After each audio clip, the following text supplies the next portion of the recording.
for the very first time right in Studio 1A. Plus, Lady Gaga's mom is with us to talk about their campaign to inspire kindness, especially in the way young people treat each other. It's a packed show, so let's go.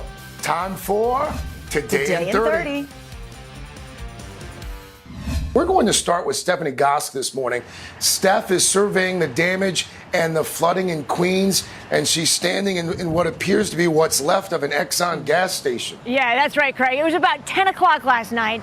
The rain was coming down so hard, so fast, that it brought the roof of this gas station crashing down. And check out what it crashed down upon, that car. Thankfully, the owner of the car was inside. No one here was injured. You know, the National Weather Service doing something you mentioned they only very rarely do. They first issued a flash flood warning here in New York City. They upgraded that to a flash flood emergency. They only do that when the situation is life-threatening. This morning, the East Coast pummeled by deadly storms, fueled by the remnants of Hurricane Ida. Tornadoes, flooding, and heavy winds throughout the Northeast. In New York and New Jersey, historic rains, causing one of the wettest Septembers on record. And it's only the second day of the month. New York City's infrastructure devastated, making streets impassable. Roads and parkways quickly submerged. Residents needed rescue from rising waters. The National Weather Service posting, "This is a life-threatening situation. Seek higher ground now." New York's governor declaring a state of emergency. Captured on video, floodwaters pouring into subway stations, submerging vehicles. In Queens, heavy rains causing this Exxon station to collapse onto a vehicle. On Staten Island, firefighters rescued an MTA bus driver and supervisor as workers from a nearby CVS jumped in to help them to safety. In Westchester County, just outside of the city, high winds and heavy rain, making driving conditions dangerous. How bad is it out there? It's pretty bad. Cars that are stuck, people that get stranded, people that are, taking public transportation if they have to. In New Jersey, Governor Phil Murphy also declaring a state of emergency. One mayor, Hector Laura, asking residents to stay off the road. We have vehicles stuck on President Street where the water has risen so high that we have up to 4 to 5 vehicles that are stuck in the middle of the street. We're presently trying to help individuals come out of the road. Look at that tornado! I've never seen anything like this, especially in South Jersey. Multiple homes were destroyed. Wind, maybe 5 minutes, and then just everything was decimated. Here's a remarkable statistic from last night. In Central Park, roughly between 9 and 10 o'clock, 3.15 inches of rain fell, shattering the previous record, which was 1.94.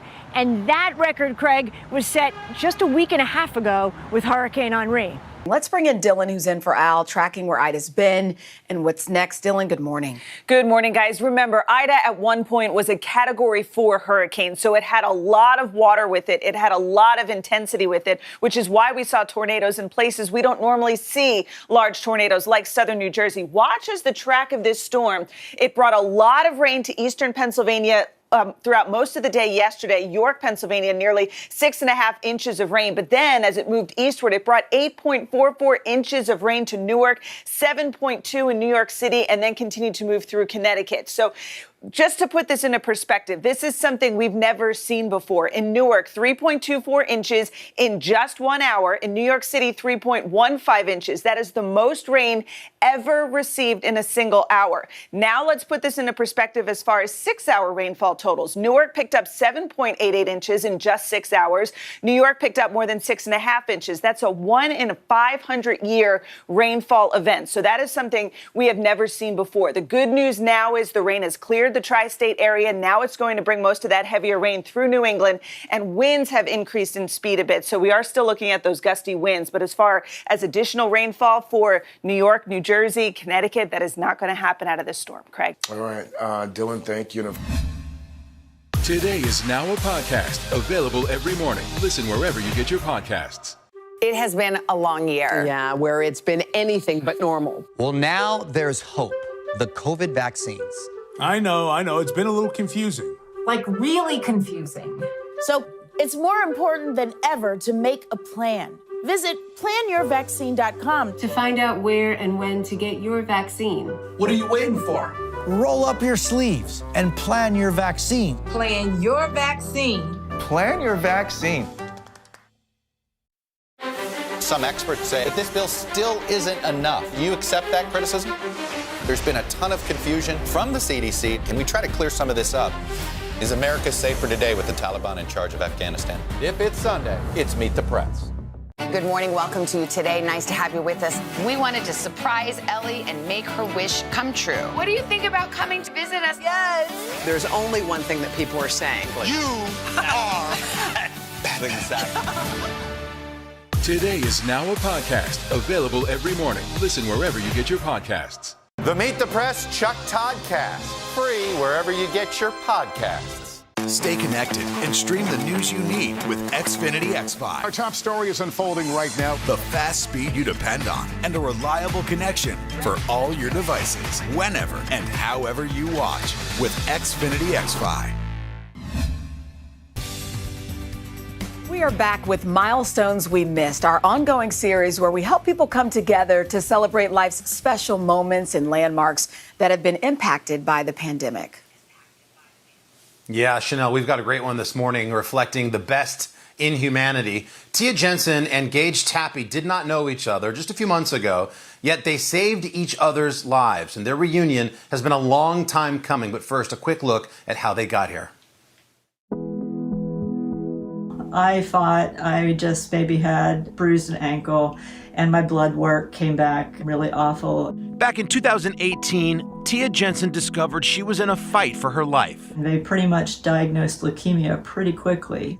What was going through your mind when you got that diagnosis? I have lived with multiple sclerosis for 20 years. I was sad, but it was just another thing I was going to have to face. Tia needed a bone marrow transplant to save her life. She started chemotherapy at the Seattle Cancer Care Alliance and waited for a match. Around the same time, just a few hours away in Idaho, Gage Tappy was fighting his own battle with depression. It's been a struggle my entire life, but at that point it was probably at an all-time low. I was in a new state, kind of living on my own, had my youngest daughter with me half the time, and it was just really, really hard.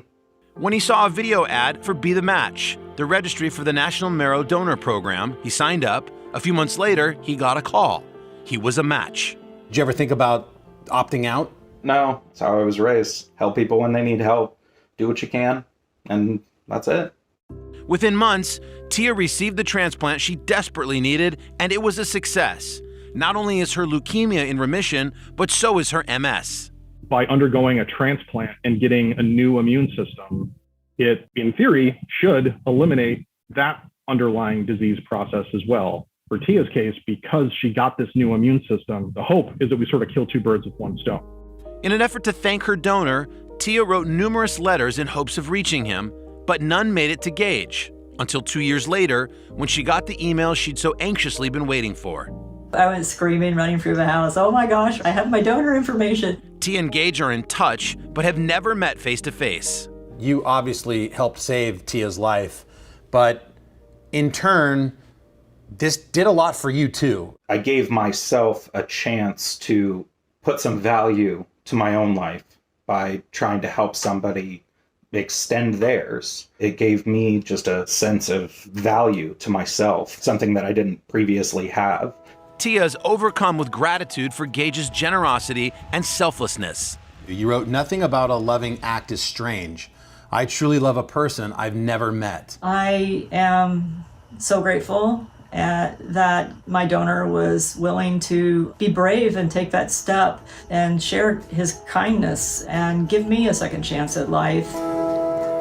And because of that kindness, here we are today. Tia is with us now. Good morning to you. Good morning. I know this is overwhelming. People at home should know the pandemic has delayed this meeting between you and Gage. Can you talk about just for a moment why it was so important for you to fly all the way from the West Coast to have this face-to-face meeting? I have been wanting to meet Gage for so long, and when you guys put out a call for Milestones, I wrote in, and it's like I missed meeting Gage because of the pandemic. And I realized, well, because of Gage, there are a lot of milestones I won't miss. I'm alive. I'm here. I'm going to get to be with my family. I'm going to get to be in the memories, and I wanted to share that the world. Well, I know Gage wants to meet you too, so we should mention before Gage comes out, Tia is still considered immunocompromised. So out of an abundance of caution, we'll keep some distance between you. Of course, eventually you guys are going to be able to grab each other and just squeeze each other. But for now, at least you can lock eyes with him. So here we are finally. Are you ready to meet him face to face? I am so ready. All right, Gage, my friend, come on out. Where's Gage? That door, it's like, open door. Oh, yes. Gage, there you are. Hi. Oh my goodness. So great to see you. We'll let you guys have a moment. Yeah, it is. It's been, wow, this is a journey. Long time coming. Yeah. Can either of you find the words to describe how you're feeling in this moment? I feel so blessed to be here and just so happy to see you. I'm grateful to finally get the chance to meet you, and just grateful and happy that we're here. Your gift to me. Wow, Gage. You're just a great kid. I'm so glad. I'm so glad to know you. You know, it's so interesting. You said he's a great kid, Gage. I want you to take me back. When you first found out you were told you were a potential match, I read, you were only told her gender and her age, and she reminded you of someone with just those two facts. Talk to us about that. She reminded me of, as soon as they told me gender and age, I instantly thought of my mom, and just kind of my mom was in that position, and if she needed help, I hope somebody would help her. It was as simple as that. You've been very open about the fact that you suffer with anxiety and depression. Tell me, or take me back to when you decided to make this decision to do this and volunteer. There was a video on Facebook, and I was talking about a little girl who needed a donation, and of course, they get to the end of the video and that she didn't make it. And of course, at that moment, that kid was the same age as my youngest daughter. And I crying, signing up on the internet at probably 1 a.m. And next thing I know, I'm getting the packet. And I'm like, oh, yeah, that's right. I did this. Swab my cheeks and sent it off. And little did you know, you saved someone's wife. I want to bring in Carson here. He's very close to this topic. Carson, there's no question about it. This story will change lives. Oh my gosh, I'm so bummed I couldn't be there with the storm today. I literally couldn't get in there like many of us. So this has been so incredible to watch. Tia and Gage, thank you for allowing us to share this moment. One thing did stick out, Gage, when we spoke. You have a lot of great female presence in your life. You did at a young age, and you do now with 2 daughters. And you brought one of your daughters to one of the procedures that you did. And I wanted you to share with people why you did that, what you hoped she would learn from that. Yeah, so I brought my youngest daughter, Sylvia, with me, and when I was getting my filgrastim injections, and that's just to boost your stem cell production within your bone marrow. And I just wanted her to be able to be with me during that time, not just for my own comfort, but for just to have her meet other people, because we got to sit with other people who are undergoing treatment and get to know them and explain what I was doing and them explain what they were going through. And such a powerful experience that she'll hold on to. So we want to let you guys have a moment to connect. There's no question about it. You have changed lives. And for people who are dealing with anxiety, you've shown that you were able to push through that and do some good. So we thank you guys so much for coming in this morning. And again, one day you'll be able to, we'll get there. You can grab each other. Do I get to say anything? Absolutely. What would you like to say? Just the one thing I wanted to say was, Gage, you inspired me, and you did such an amazing thing for me and my family, and I wanted to honor you. And I reached out to Be a Match, and we put together an online event and in your honor. It's Be Like Gage, and hopefully we can save some more lives, you and I. I hope so. Great. Oh my goodness, God bless both of you guys. Yeah. And for anyone watching, we know that this is such a powerful moment, and we're sure your story will leave a mark. And so if people want to learn more about donor registration, we have it all for you. We were prepared. We put it all on our website at today.com. Make the most of your day with Today in 30. We give you a mix of everything you love about our show. in a mere 30 minutes. Savannah and Hoda bring you what you must know. The biggest moments of the morning. One Republic! Exclusive interviews. Why did it work for you? You're right. I am more talented than the rest. And important headlines. Major medical news this morning. Watch Today in 30 on your schedule. Streaming every day on Today All Day. Make the most of your day with Today All Day. Get closer to all your friends at Today in a whole new way. Today in 30. We give you a mix of everything you love about our show in a mere 30 minutes. Shop today with Jill Martin. We're helping you shop like never before. The latest styles and biggest names. Today food. Things are heating up in the Today All Day kitchen. Cooking essentials and recipe inspiration. Get ready. Are you ready? Oh, I'm so ready. Only on Today All Day. Stay connected and stream the news you need with Xfinity X5. Our top story is unfolding right now. The fast speed you depend on. We begin with breaking news right now in Florida. And a reliable connection for all your devices. This story matters to all of us. Whenever and however you watch. Our bite-sized mix of everything you love about all 4 hours of our show, but half the calories. Oh yes. With Xfinity X5. It has been a long year. Yeah, where it's been anything but normal. Well, now there's hope. The COVID vaccines. I know. It's been a little confusing. Like really confusing. So it's more important than ever to make a plan. Visit planyourvaccine.com To find out where and when to get your vaccine. What are you waiting for? Roll up your sleeves and plan your vaccine. Plan your vaccine. Plan your vaccine. Well, one thing we can all use a little more of these days, ladies, kindness. Back in 2011, Lady Gaga and her mom, Cynthia Germanotta, they started the Born This Way Foundation. It's a foundation designed to help young people with their mental health, and they have been going strong ever since. This year, they are continuing their work with the Be Kind 21 initiative, which challenges and encourages people to practice an act of kindness each day for 21 days this September. I love it. So joining us now is the president of the Born This Way Foundation, Cynthia Germanotta. Cynthia, good morning.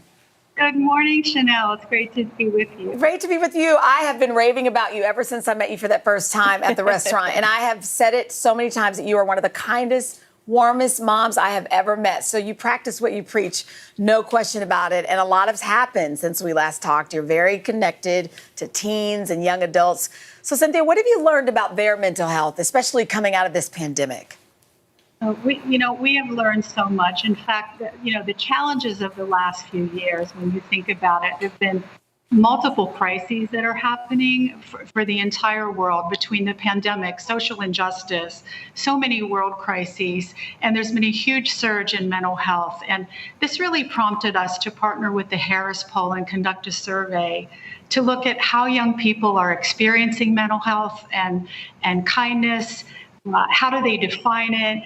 And we've learned from them that they view kindness not just as being nice, but as action. Yeah. And despite these challenges, they view kindness as the path forward. And 73% of them feel that kindness is key to their mental health. So we're very encouraged by what we're seeing despite these many challenges. And I'm thinking about elementary school, middle school, high school. I mean, they're not known as the kindest places around, but how can parents support their kids? How do they make them, feel less alone and get through what can be a difficult time? As parents, I feel that we can model healthy conversations about mental health. I feel that we can model kindness with our young people. We can teach them self-care, particularly in middle school, and that's a time of transition when you're going from childhood to adulthood. You want to fit in and you want to feel good, about yourself and your friendships. And this is a time where kindness, more than anything else, can really help. And we've learned there's an inextricable link between kindness and mental health, because young people that report being in kind environments have better mental health indicators score. So it's win-win all the way around. Mm-hmm. Hey, Cynthia, talk to us a little bit about the Be Kind 21 initiative for someone who wants to participate. What sorts of acts of kindness would you recommend, from small actions to maybe even bigger, meaningful larger, more meaningful actions? Right. So Be Kind 21, as you mentioned, started 4 years ago, and it's become a huge movement. This year we have over 6.3 million people signed up with 132 million committed acts of kindness. And, you know, we define kindness as doing an act of kindness for someone else or yourself, in fact, without expecting anything in return.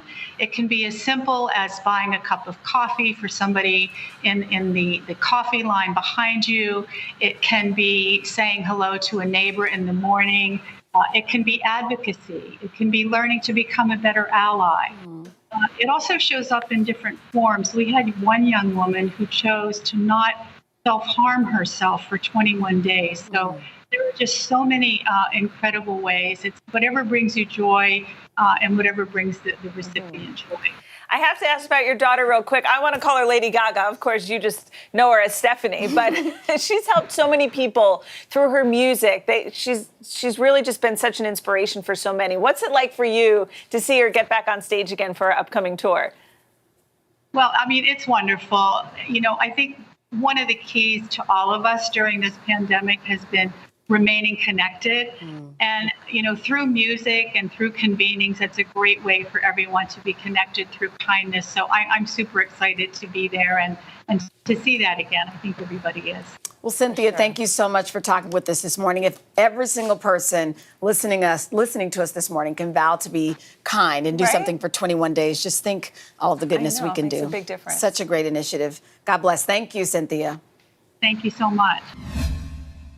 Good morning. Welcome to Today. Nice to have you with us. We wanted to surprise Ellie and make her wish come true. What do you think about coming to visit us? Yes. There's only one thing that people are saying. You are the Meet the Press Chuck Todd Cast. Free wherever you get your podcasts. Stay connected and stream the news you need with Xfinity X5. Our top story is unfolding right now. The fast speed you depend on and a reliable connection for all your devices, whenever and however you watch with Xfinity X5. Good morning. Welcome to Today. Nice to have you with us. We wanted to surprise Ellie and make her wish come true. What do you think about coming to visit us? Yes. There's only one thing that people are saying. You are It has been a long year. Yeah, where it's been anything but normal. Well, now there's hope. The COVID vaccines. I know. It's been a little confusing. Like really confusing. So it's more important than ever to make a plan. Visit planyourvaccine.com to find out where and when to get your vaccine. What are you waiting for? Roll up your sleeves and plan your vaccine. Plan your vaccine. Plan your vaccine. For breaking news in our changing world, download the Nbc News App. The Meet the Press Chuck Todd Cast. Free wherever you get your podcasts. Who doesn't love a bowl of gooey mac and cheese? It's comfort food at its best, and it's the perfect back-to-school dish. So put away the box version for now. You're about to learn how to make it like a pro with the help of Molly Ye. She's a popular blogger and the star of Girl Meets Farm, and it's on the Food Network. Okay, she joined us from her farm in Minnesota. Take a look. Your husband is a fifth-generation farmer, and before you guys got married, had you worked on a farm? That's such a cute family. No. He grows sugar beets. I had never heard of a sugar beet. I had really never been to a farm. I thought that harvest meant drinking pumpkin spice lattes and lighting candles and stuff. And when I moved here, I learned what harvest really is. But it's beautiful out here. It gets very cold in the winter, and it's just perfect for hearty food. All right, let's talk mac and cheese, because we want to hear your special twist on it. Yes, so I am making a combination of two of my all-time favorite foods, everything bagels and macaroni and cheese. Yum. It is so comforting and hearty, and it's also very easy to make. So I've got some onion cooking in butter here. This is how I start most of my macaroni and cheese recipes. It smells heavenly in here. I'm going to add some all-purpose flour. And the combination of the flour and the butter is going to create a roux, and that's going to thicken up that creamy, cheesy sauce. And if you're gluten-free, you can use gluten-free all-purpose flour and pasta as well. So anytime you're making a roux, you want to cook it for a couple of minutes so that floury flavor dissipates, and then add some milk very gradually as you stir continuously, and that's going to allow the sauce to thicken up nice and smoothly and luxuriously. What kind of milk is that? Just normal? This is whole milk. You can use 2%. You can even use dairy-free milk, but I'm about to add a bunch of cheese. So for the cheese, once this sauce thickens, you want to add your cheese. I use a combination of cheeses to get more depth of flavor, and since this is a bagel-inspired mac and cheese, I'm adding cream cheese, which adds that creamy richness. Yes, but Molly does. it also adds like the tanginess. Yeah, so it just takes it completely over the top. I'm also adding some white cheddar and some Parmesan just for more flavor and meltiness. Gruyere is also really nice too if you're feeling fancy. So once this thickens up and melts, it looks like this. This is my cheese sauce. I'm going to add a few more bagel-y things. So I don't know what your favorite cream cheese is, but mine is scallion cream cheese. So I'm adding some chopped scallions. And you get a green thing in there too. And then this is an optional ingredient. It is the magic ingredient in bagels that makes them have that slightly sweet malty flavor. It's barley malt syrup. You can order it online, but again, if you want to make it without it, it'll be just as delicious. A little bit of crushed red pepper for some heat. And then, I think this is kind of a controversial addition, but I love hot dogs in my macaroni and cheese. Hot dogs. It brings me right back to childhood. So you chop the wieners kind of thin? Chop the wieners thin. Yep. So you get those nice little discs. You can use any kind of hot dog. You can use veggie dogs, or you can leave them out. But I like adding it because then it's sort of like a bagel dog mac and cheese. Okay. Next I've got the pasta. I am using rigatoni because you get more in every bite. And anytime you bake a pasta, you want to cook it, you want to boil it for a couple of minutes less than what the package directions say, because it's going to continue to get soft in the oven. So cook it until it's very al dente. Mix this up. And then you can assemble it all in one dish like this and stick it in the oven if you have something that's stove safe and oven safe, or you can pour it into a casserole dish. And then once this combines, you've got to have a crispy topping. So I'm topping it with panko breadcrumbs. And then that seedy everything bagel topping. So you can make your own. It's so good on everything. I use it on toast, on salads, of course on mac and cheese, and you can make it yourself. It's just poppy seeds, sesame seeds, dried minced onion, and dried minced garlic. Thank you. That looks delicious. We want to say thank you. That beauty is incredible. Yes. Thank you, Molly. You're definitely going to want to stick around for another big morning tomorrow on Today. We are going to have live music on our plaza from Keith Urban. You won't want to miss it. We'll see you all tomorrow.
With high school graduation season now in the books, students across the country are making plans for their next steps.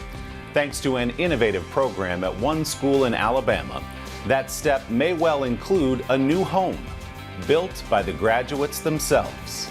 Harry Smith has the story in our Sunday Spotlight. Fresh graduate, build up, Silas Baskin. It's graduation night for an experimental school in Birmingham, Alabama. An evening of jubilation and triumph. Because graduates of this high school get more than a diploma. What? We'll get back to the house in just a minute. In the education wing of the old Abyssinian Missionary Baptist Church, class is in session. So show me, demonstrate. Building trades are a key part of the curriculum. How better to learn math and geometry? Most of the young people who are coming to us are coming because they want something different for their education. We don't have sports. We had a prom, but it was a really small prom. Mark Martin is the founder of Build Up. He's taught in poor urban neighborhoods across the South, where unemployment is endemic. The goal here, graduates who are workforce ready. It ultimately is going to put them on a path to liberated lives and being able to make choices that when you're dependent on the government, you don't have those choices anymore. So Build Up students use their classroom skills, rehabbing old houses in the once bustling but now blighted Birmingham neighborhood of Ensley. Student Hope Hooper has painted here and installed flooring. What's the difference between what it looks like now and when you started in here? It's just an accomplishment altogether. Like, when you see it at first, you're like, this is not going to turn out how we think it's going to turn out. Then in the end, you see, oh my gosh, we really did this. With the help of experienced tradespeople like plumber Eric Cook. I've been doing it some time now, and it's not just about the money, but it's just loving what you do. You take it serious, it can change your life. Now about that house. With their sweat equity, Build Up grads earn their way into renting to own the homes they work on at 0% interest. In education, we are really good at putting Band-Aids on things and addressing symptoms, but we have to get to the root of the issue. Poverty is the root of that. Build Up grad Torrey Washington and his mom, Angela Taylor, will soon move in. Is there a single best part of the instruction you've gotten that you just said, I love this stuff? Well, the moment when I do stuff right, finally. That's when I love it. Washington is now aiming for an associate's degree and more. It's just nice to see him dream, because before Build Up, he would come home every day and he just had like this dead, hopeless look in his eyes. Hopelessness. And so Build Up was like an answer to a prayer, because when he started Build Up, it was like I started seeing this new light in him. Build Up, where dreams are made tangible. For Sunday Today, Harry Smith, Ensley, Alabama.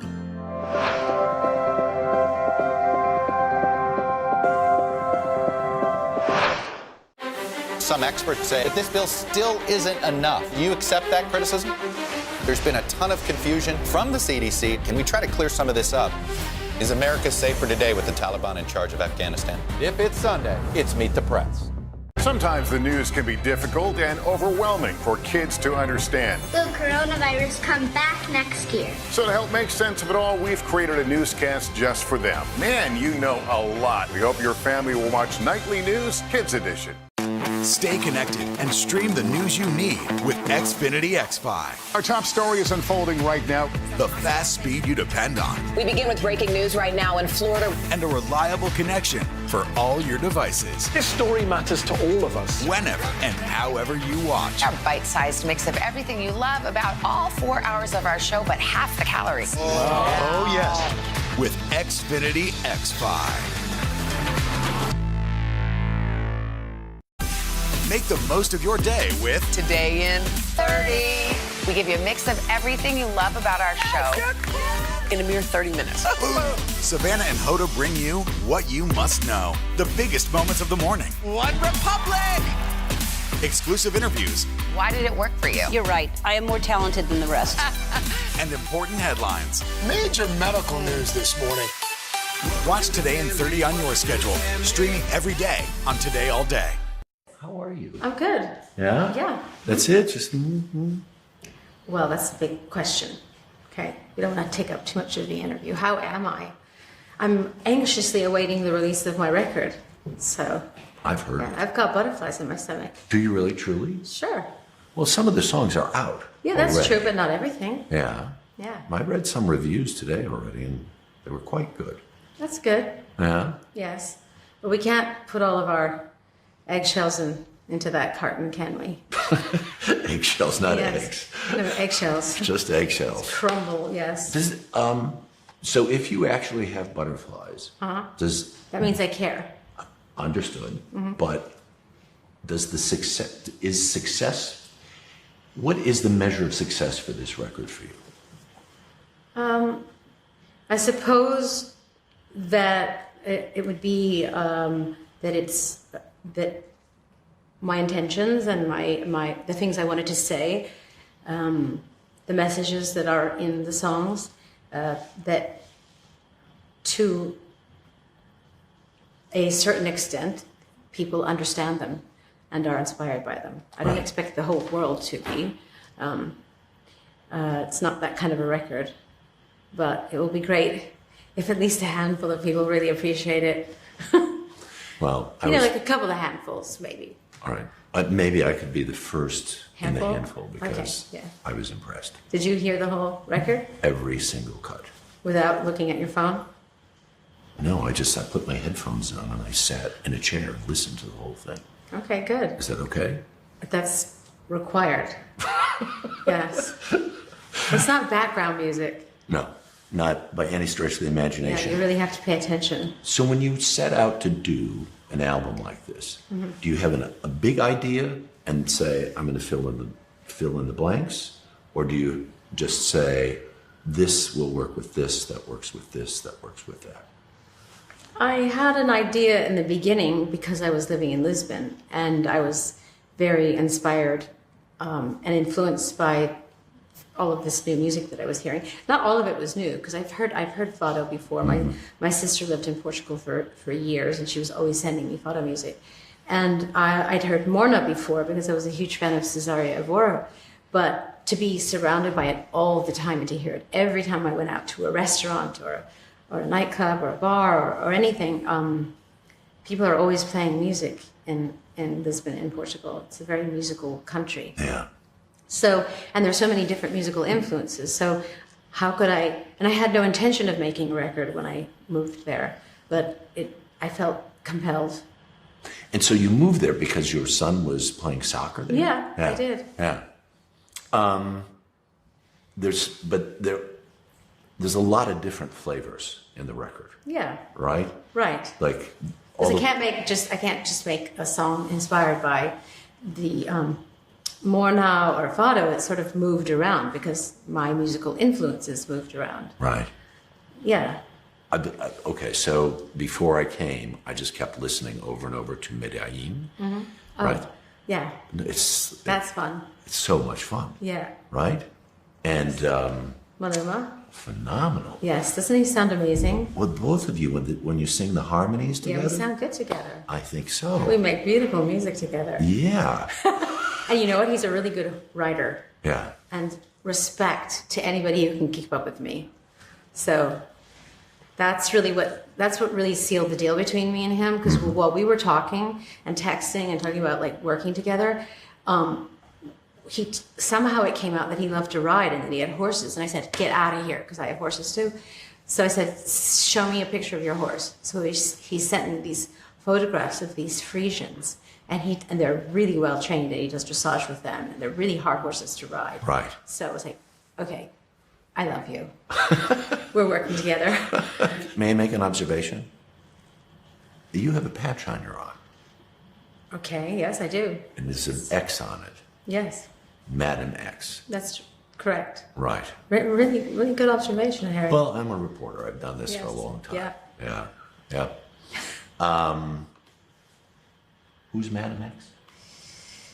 She's a spy. She's a secret agent. She travels the world. She changes her identity. She has, she sleeps with one eye open, and she travels through the day with one eye shut. She's actually been wounded, so she's covering up one of her eyes. Yeah. How does that? So I've turned my, I've made a lemonade out of a lemon. Yeah. How does that identity inform what you're doing? Well, I had to create a persona. Once I decided to reclaim the name Madam X, which was given to me by Martha Graham when I was 19, studying at her school. I was sitting in the recording studio, and I was actually having a chat with Jeremy Scott, who came to visit me, and we were talking about who my persona would be, or who is this person that's making this record. And I was thinking about how the music is so influenced by so many parts of the world, and each time I collaborate with somebody, or I work with another artist, or I just work with Mirwais, for instance, I have a different feeling. I feel a different type of way, but I'm still the same. So we were discussing my encounter with Martha Graham and how she kept complaining that she couldn't identify me as a student in her class. And I felt the same way in that moment recording. So once I decided that my name, the name of my record was going to be called Madam X, I had to create a story that was sort of the beginning of Madam X's journey. I have so many questions for you. Sure you do. Huh? Sure you do. Well, I have so many answers. you do, Mm-hmm. which is good. Yeah. Yeah, as long as we're in this relationship together. Yes. Because you know what? You're the interrogator. Oh, do you look at me like an interrogator? Well, all journalists are. Some are more charming than others. And Some are more cultured than others. Some listen better than others. where do I fit? You're on the good side, don't worry. But just because we're old neighbors, perhaps. We're friends. We're drifting, though. All right. I've been stuck on the other side of the ocean. Right. How anxious are you to get back to New York? I'm looking forward to it. I miss it. I miss those tall, intimidating buildings. Yeah. And you're going to perform where? You mean next month or my tour? Not the tour, next month. Next month I'll be performing at Pride Island, 50th anniversary of Pride. So I'll be part of a festival. I know other artists will be there. I think Mickey Blanco is going to be performing there too, which is great. As you know, he's my Joan of Arc in Dark Ballet. Right. So, so that's going to be the first place. As I kept looking, as I looked at the videos and I listened to the album, I read through the lyrics, and I was trying to figure out, it feels like to me, you're on a kind of a high wire of, on one, you're fierce and simultaneously vulnerable. Yes. Of course. Do I have that right? You do. Yeah. How can that's- both be in balance? Well, it depends on which one you feed. I mean, I have my days where I feel like a warrior and invincible, and I have my days where I feel like an open wound. But that's human, isn't it? And also, I think that is that's the journey of an artist. Because if you don't make yourself vulnerable, you can't channel creativity, right? And a lot of my pain, my sorrow, my suffering, my feelings of being vulnerable allow me to create.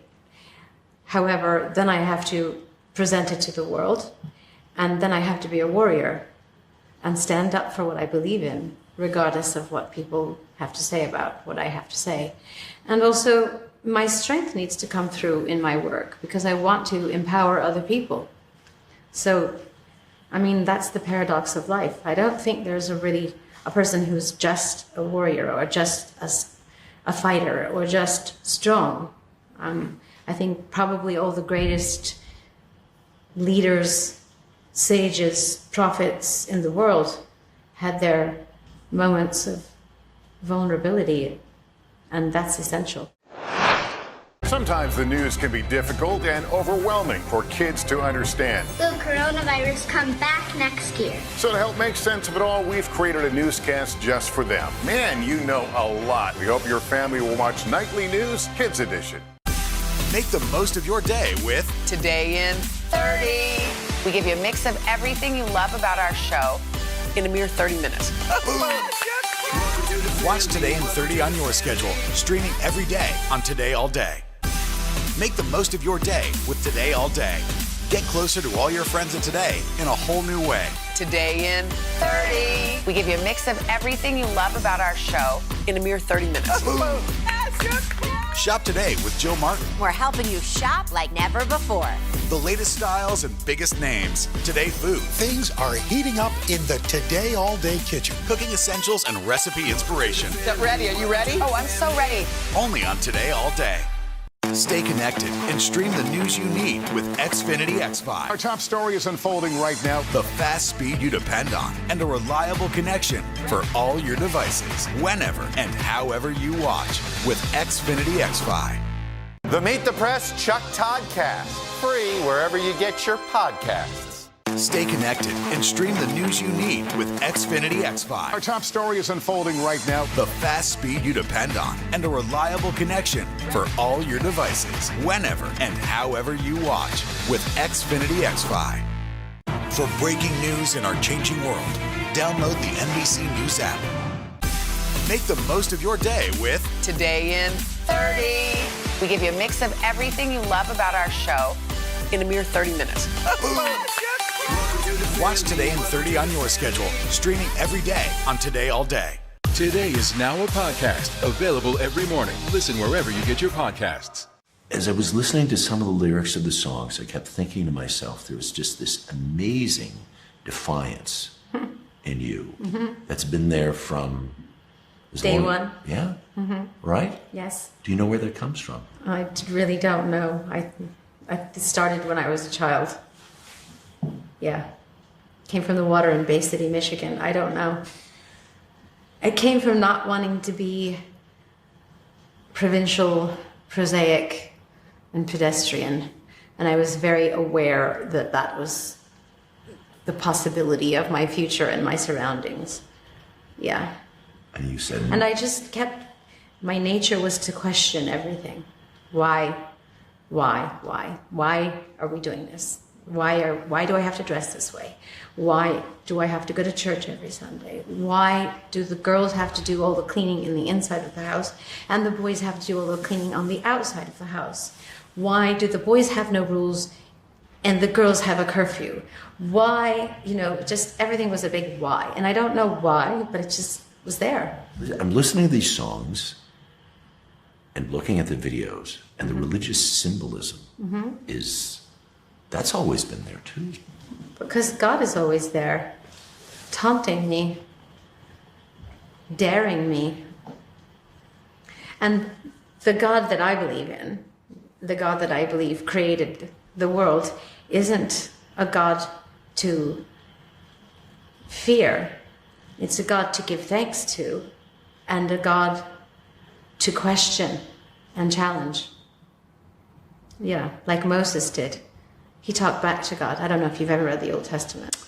That's why he struck that rock with his staff, and it was not allowed into the promised land. I know, but there's deeper meanings to that if you read literally. But he was, not just him, there are other sages and prophets that, quote unquote, talk back to God. Right. And challenge his or her Yeah. or they or Madam X's authority. Jesus on the cross. My God, why hast thou forsaken me? Yeah. Right? Yes. Yeah. He felt lost and abandoned. Yeah. Yeah. How about that? I guess for me, in all of that notion that while it has riled so many religious people, you still keep going back to that spot. Well, because it's a big part of my life. I was raised in a deeply Catholic household, and religion and faith and prayer and sacrifice is in my DNA. So I'm enthralled by it and I'm repelled by it. So Simultaneously. yes. Yeah. Is there a moment when your creative juices aren't churning? No, because even being a mother is requires creativity. Yeah. How Even making the bed requires creativity.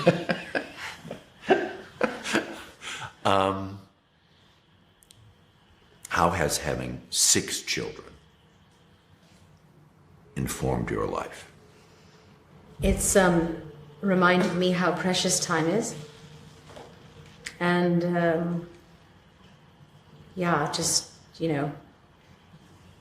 how each child requires attention and vigilance and guidance in a different way.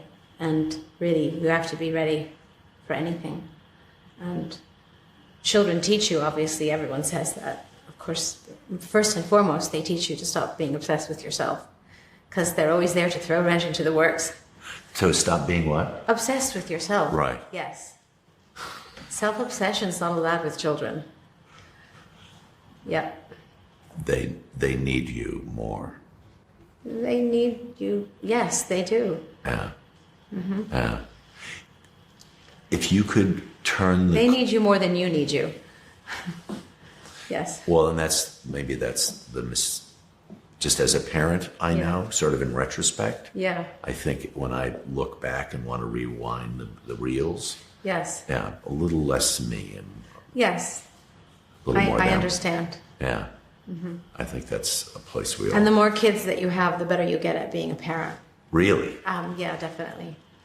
Of course, but it's like everything. The more songs I write, the better I get as a songwriter. Does that mean you need to have some more kids? Not right this second, but never say never. All right, we'll underline that one. Right. 7 is a lucky number. Yeah. And the psychic did tell me once that I'm going to have 7 children. Wow. Yeah. So who knows? Yeah.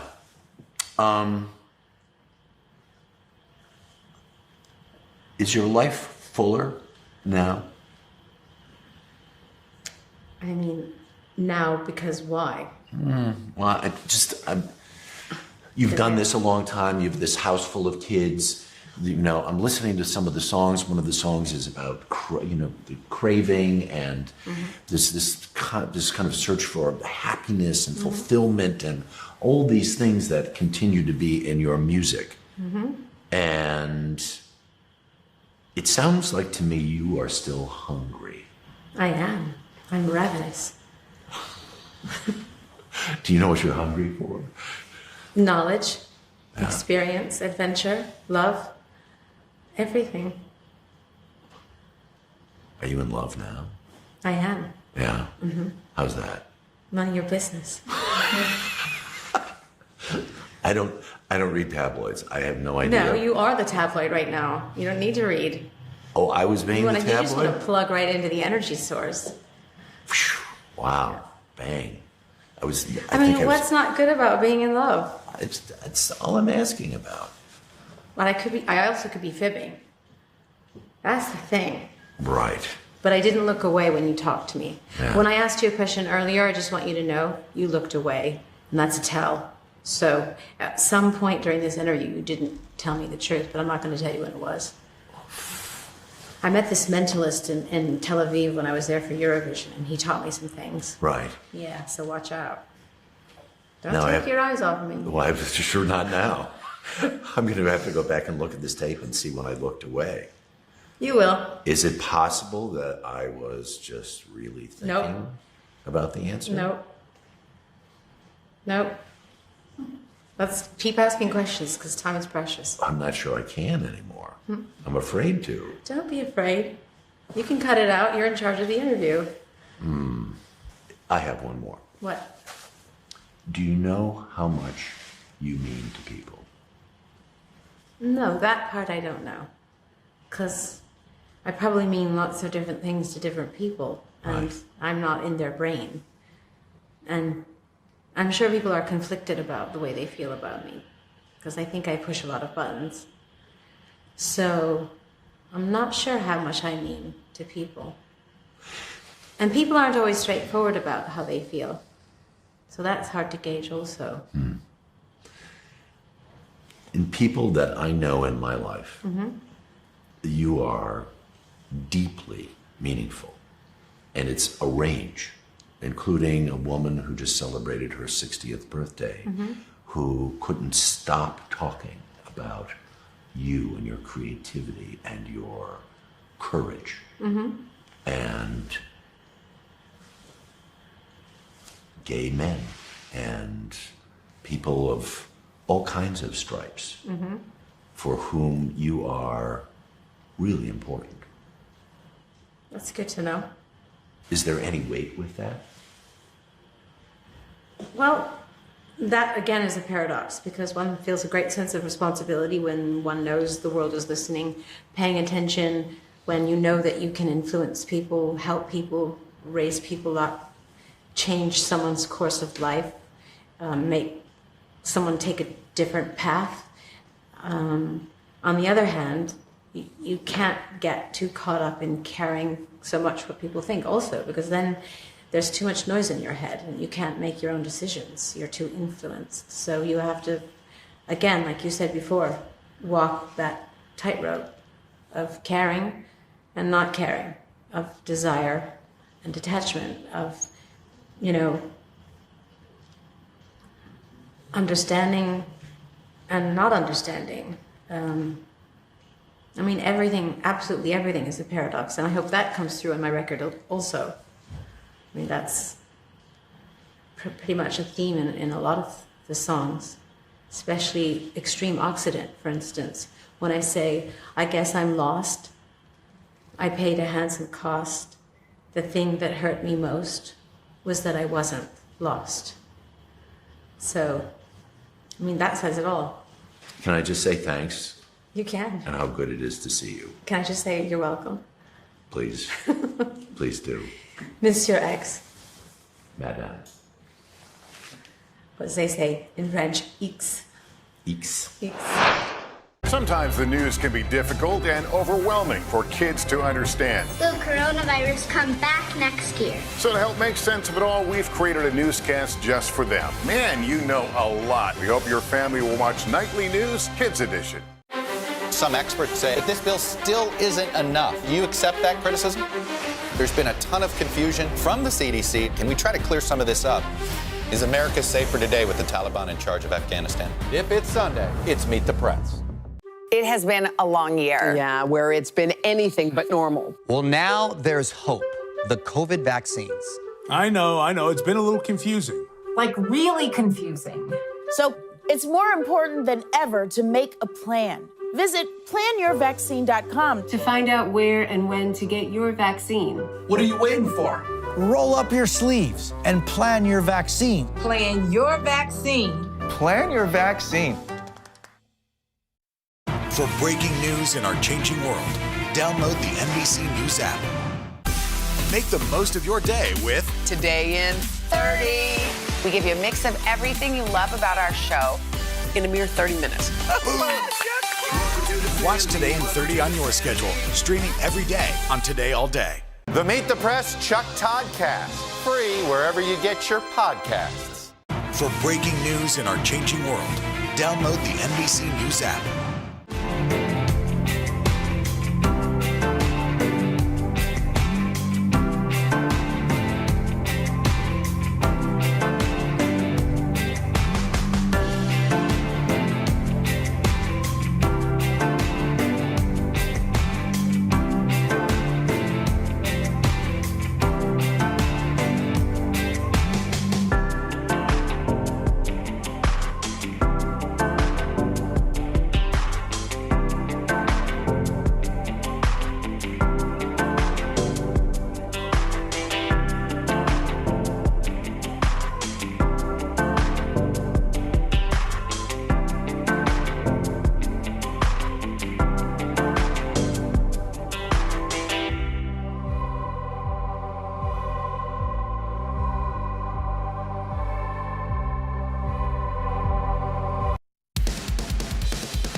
Hi, Today All Day. We have a great show for you on this Thursday morning. Let's kick it off with Pop Star. Remember that show about nothing, Seinfeld?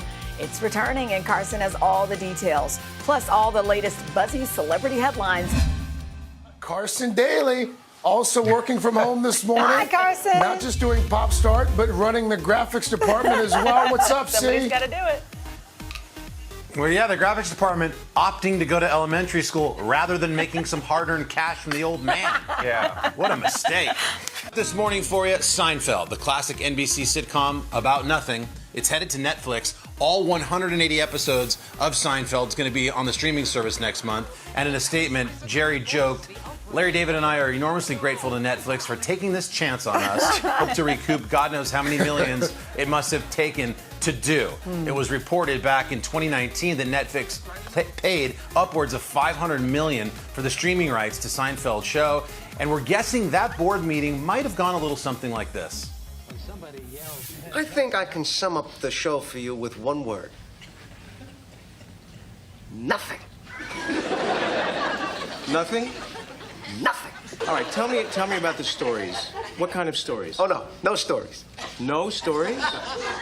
So what is it? What did you do today? I got up and came to work. There's a show. That's a show. And the rest is history. That's right, yeah. $500 million worth of nothing. Seinfeld's going to hit Netflix on October 1st. One more quick thing for you guys. A little food controversy we have to cover this morning about cold cereal. Yep. You might remember yesterday on the show, we had Mike Tirico and Colin Morikawa on. Well, yesterday, when confronted with his viral video showing how Colin prepares a simple bowl of cereal, the pro golfer passionately defended the fact that he pours milk into the bowl before the cereal goes in. This, of course, caused a big stir around here. We couldn't just let it go. So we took to the polls to find out how many of you out there are part of this milk first community. Here are the results. 23% of voters agree with Colin. Pouring milk in the bowl is totally a normal thing to do. But 77% say that practice is totally insane. Someone help me understand why one would put the milk He first. had a good argument. He's like, he knows how much cereal he's going to put in the milk, and this way you just have more milk. And it doesn't get as soggy. It doesn't get as soggy. All right, well, there you have it. Swung in that direction. Okay, the buzz will continue. 23%. Yeah, I'm a cereal I first guy. know. All right, meantime, Carson, you have a great story for us. There's no hope for this country. Coming up next on Today Talks, calling all snackers. We have back-to-school snacks that will leave your kids smiling after this. The Meet the Press Chuck Toddcast, free wherever you get your podcasts. Good morning. Welcome to Today. Nice to have you with us. We wanted to surprise Ellie and make her wish come true. What do you think about coming to visit us? Yes. There's only one thing that people are saying. You are It has been a long year. Yeah, where it's been anything but normal. Well, now there's hope. The COVID vaccines. I know. It's been a little confusing. Like really confusing. So it's more important than ever to make a plan. Visit planyourvaccine.com To find out where and when to get your vaccine. What are you waiting for? Roll up your sleeves and plan your vaccine. Plan your vaccine. Plan your vaccine. Stay connected and stream the news you need with Xfinity XFi. Our top story is unfolding right now. The fast speed you depend on. We begin with breaking news right now in Florida. And a reliable connection for all your devices. This story matters to all of us. Whenever and however you watch. Our bite-sized mix of everything you love about all 4 hours of our show, but half the calories. Oh yes. With Xfinity XFi. For breaking news in our changing world, download the Nbc News App. The Meet the Press Chuck Toddcast, free wherever you get your podcasts. Welcome back. Today on the third hour, Top Chef finalist Jennifer Carroll breaks down all the best back-to-school snacks that will leave your kids smiling. Plus, an inside look at Comedy Central's hit comedy Aquafina is Nora from Queens. Check it out.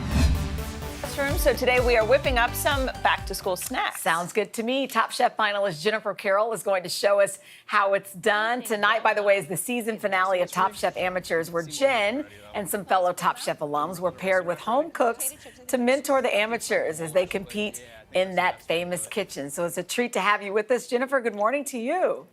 Good morning. Thank you for having me. Absolutely. Let's dive right into what you have there. You're making a toasted fluffernutter cookie.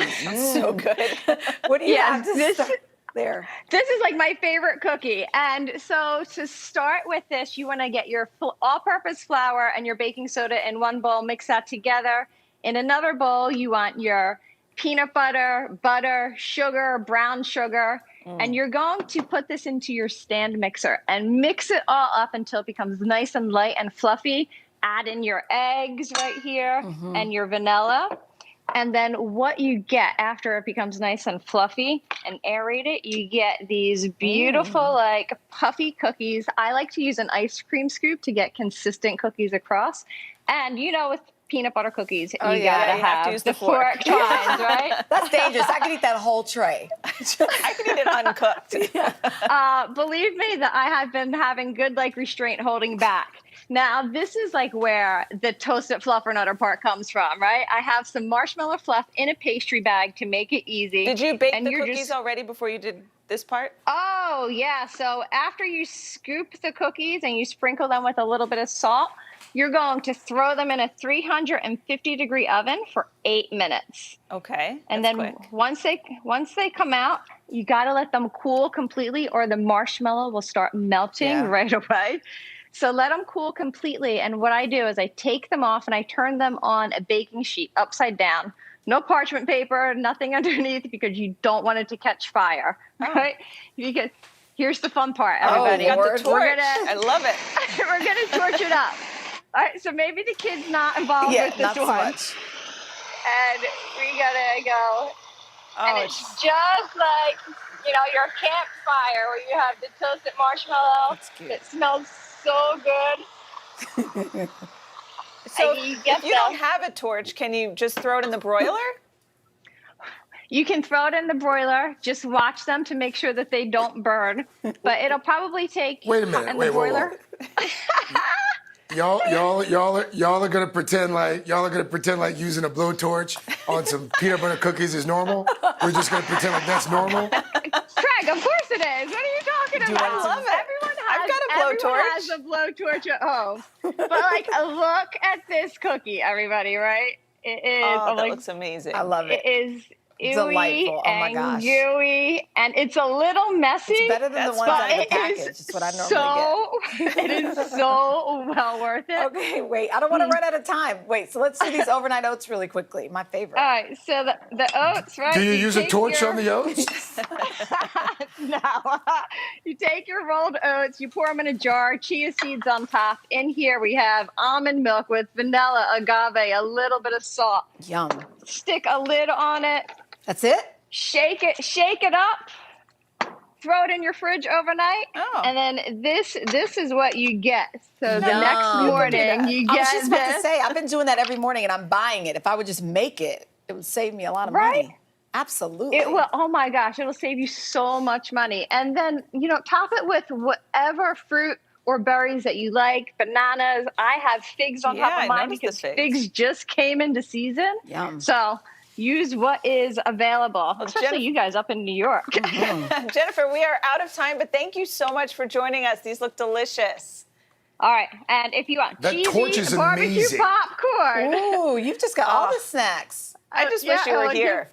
I know, We will put all of those recipes on our website. Jennifer, thank you so much. Of course, you can go to today.com/food and tune in tonight at 9:30 p.m. Eastern on Bravo for the season finale of Top Chef Amateurs. The hit comedy Aquafina is Nora from Queens follows a young woman named Nora Lynn as she hilariously struggles to navigate her way through adulthood while living with her family in Queens. B.D. Wong plays her father, Wally, and Bowen Yang plays her cousin, Edmund. And when Edmund decides to move to Los Angeles to pursue an acting career, the entire family has some advice for him. The one thing I'm a little worried about is being on that bus for so long. I'm very prone to bus sickness. Oh, not to mention all the drifters you're likely to encounter. Most of them are serial killers. Really? Come on, Ma. You'll be fine. As long as you don't fall asleep. Bowen and BD join us now this morning. Good morning to both of you. Good morning. Great advice. Don't fall asleep on the bus. Yeah, really. That is Can't true. do it. Yeah, congratulations on the second season. I mean, the fact that this season is even funnier than the first is just crazy to me. I mean, Bowen, tell us a little bit about what viewers can expect from this new season. My character, Edmund, he has a lot of status stripped away from him, and that's kind of a nice thing to play, especially in a comedy show where you kind of get to, I don't know, mine someone's deep struggle. I mean, like, there's nothing better than that for me, is to actually make something sad seem funny. So. Yeah. And BD, you make your television directorial debut this season. How was that? I do. It was wild. I had put it off for a long time, even thinking of trying to be a director. But I really loved the experience. It's the perfect show for me to do it on, because it really has a kind of a family atmosphere, and we're really kind of all kind of close to each other and get each other. So it really was a great time. And that's Alan Kim from the movie Minari, yes, who plays younger me in the show, and that was really fun. Awesome. We've had him here on the show, and I'm looking at you guys. You're both so wonderful on the show, and the entire cast. Bowen, how is it working with everyone? And I'm wondering, is it hard to keep a straight face? It must be so much fun. It really is, and I kind of felt spoiled going from SNL, and then on my off weeks from SNL, going to shoot this, and just having this like big buffet of laughter wherever I went. And then in between Nora and Lori and BD and the rest of the cast and all the guest stars we have on this season, I mean, it's an embarrassment of riches. I love it. Coming up next on Today Talks, we hope you're hungry, because Hoda and Jenna are serving up some of their favorite chefs after this. Make the most of your day with Today in 30. We give you a mix of everything you love about our show in a mere 30 minutes. Watch Today in 30 on your schedule, streaming every day on Today All Day. Good morning, everybody. Welcome to Today. Future's looking bright. Are you ready? We're going to do our part to spread the word on the importance of vaccines, so crucial for reopening America. A big day around here, a very special naturalization ceremony. Many of them doctors, nurses, other essential workers. If you are a nurse, thank you. Spring has sprung, guys, and we want to fill this season with some fun and surprises. Yes. This is the face of excitement. Celebrating Earth Day. Let's change the world. Love It has been a long year. Yeah, where it's been anything but normal. Well, now there's hope. The COVID vaccines. I know. It's been a little confusing. Like, really confusing. So it's more important than ever to make a plan. Visit planyourvaccine.com To find out where and when to get your vaccine. What are you waiting for? Roll up your sleeves and plan your vaccine. Plan your vaccine. Plan your vaccine. Make the most of your day with Today in 30. We give you a mix of everything you love about our show in a mere 30 minutes. Savannah and Hoda bring you what you must know. The biggest moments of the morning. One Republic! Exclusive interviews. Why did it work for you? You're right. I am more talented than the rest. And important headlines. Major medical news this morning. Watch Today in 30 on your schedule, streaming every day on Today All Day. Stay connected and stream the news you need with Xfinity X5. Our top story is unfolding right now. The fast speed you depend on and a reliable connection for all your devices, whenever and however you watch with Xfinity X5. Welcome back. Today on Hoda and Jenna, our favorite duo shares the recipe for the perfect show, because they're serving up their Best of Food show, part 2. Bon appetit. We have such an awesome show today, because it's all about filling your stomach and your soul and bringing people together with food. So we have a whole food theme. I love a food theme. All right. Okay. So do you you have big definitive opinions on food? You love or you hate? I do, but mainly I love food. Like, I'm an adventurous eater. When I think about like where I'm going to go to dinner, I get excited. Like, I was just thinking about you and that restaurant we went to. Which one? With Joanne on the upper. Oh yeah, Dagon. Dagon. Yes. And it was like the most delicious, kind of cool. Dipping like things I was thinking, in you have a friend coming. I'm like, you should take her to Dagon. Yes. Like, all of my favorite memories surround food. Yeah. Yes. So, okay, this Australian writer named Damon Young, he posted on his Twitter, tell me your most genuinely controversial food opinion. I will start. Mayonnaise mayonnaise typically makes everything worse. How does you and Damon when think I the was same little, thing? I thought mayonnaise was gross. Well- And my sister loved it and my mom loved it. But you like Thousand Island dressing? Do you like special sauce on Big Macs? Of course I do. Okay. Do I Then like it's the same kind of thing. Shake Shack sauce? Yes. This is. I will agree with Damon that straight out mayonnaise. What about Miracle Whip? No, thank you. Okay. Straight out mayonnaise I don't like, but mayonnaise in things like I like an egg mixture. salad. Yeah, egg salad. I like a chicken salad. All right. Well, Okay. here's what his replies from that tweet. This is how they read. Pumpkin. These are a few other ones. Wait, pumpkins are not food. That's true. They're fall Halloween decor. You can add 10 pounds of sugar and butter to your duvet and eat that, but it doesn't make it food. Okay, pumpkin. People don't know like you know pumpkin. Here's something I'm going to disagree. My famous pie that I make every Thanksgiving that I've made since I was like. Do people like it? A pumpkin pie. My mom does. Okay. I don't like the texture of pumpkin pie. I know, you've told me that. It's mealy. There's something about it. Well, it's like flubby. Gelatiny. Okay, here's another one. I like everything, everything. I will eat anything except tuna noodle casserole. Lynn, I agree with you. I'm not a Do you remember when you used to put cream of mushroom soup on everything? Yes. Like you just dumped the can on chicken and Yes. shoved it in the oven, Yes. dumped it on anything. My friend Elise still does that. Okay, Yes. here's one that's going to really get you kind of tickled. Ribs, too much work for too little meat. No. And messy as hell. You can say hell. Okay. Okay, Danny, I cannot believe. By the way, I'm just going to tell you what happened last night. I ordered from Chirpin Chicken the rack of ribs. And I was alone, which is my favorite time to eat them. And I asked for extra barbecue sauce, please. And it's for dunking and biting them off. It's the most amazing meal. I just can't. Ribs are so I delicious. can't wrap Lick your my- fingers, dunk the fries in the barbecue sauce, put it in more, another paper towel. You need like 15 paper towels just to eat the ribs. I really can't, because this is the only thing that I'm stuck in. What? And maybe you'll agree with me. I'd like you to go to wherever you go to tell us.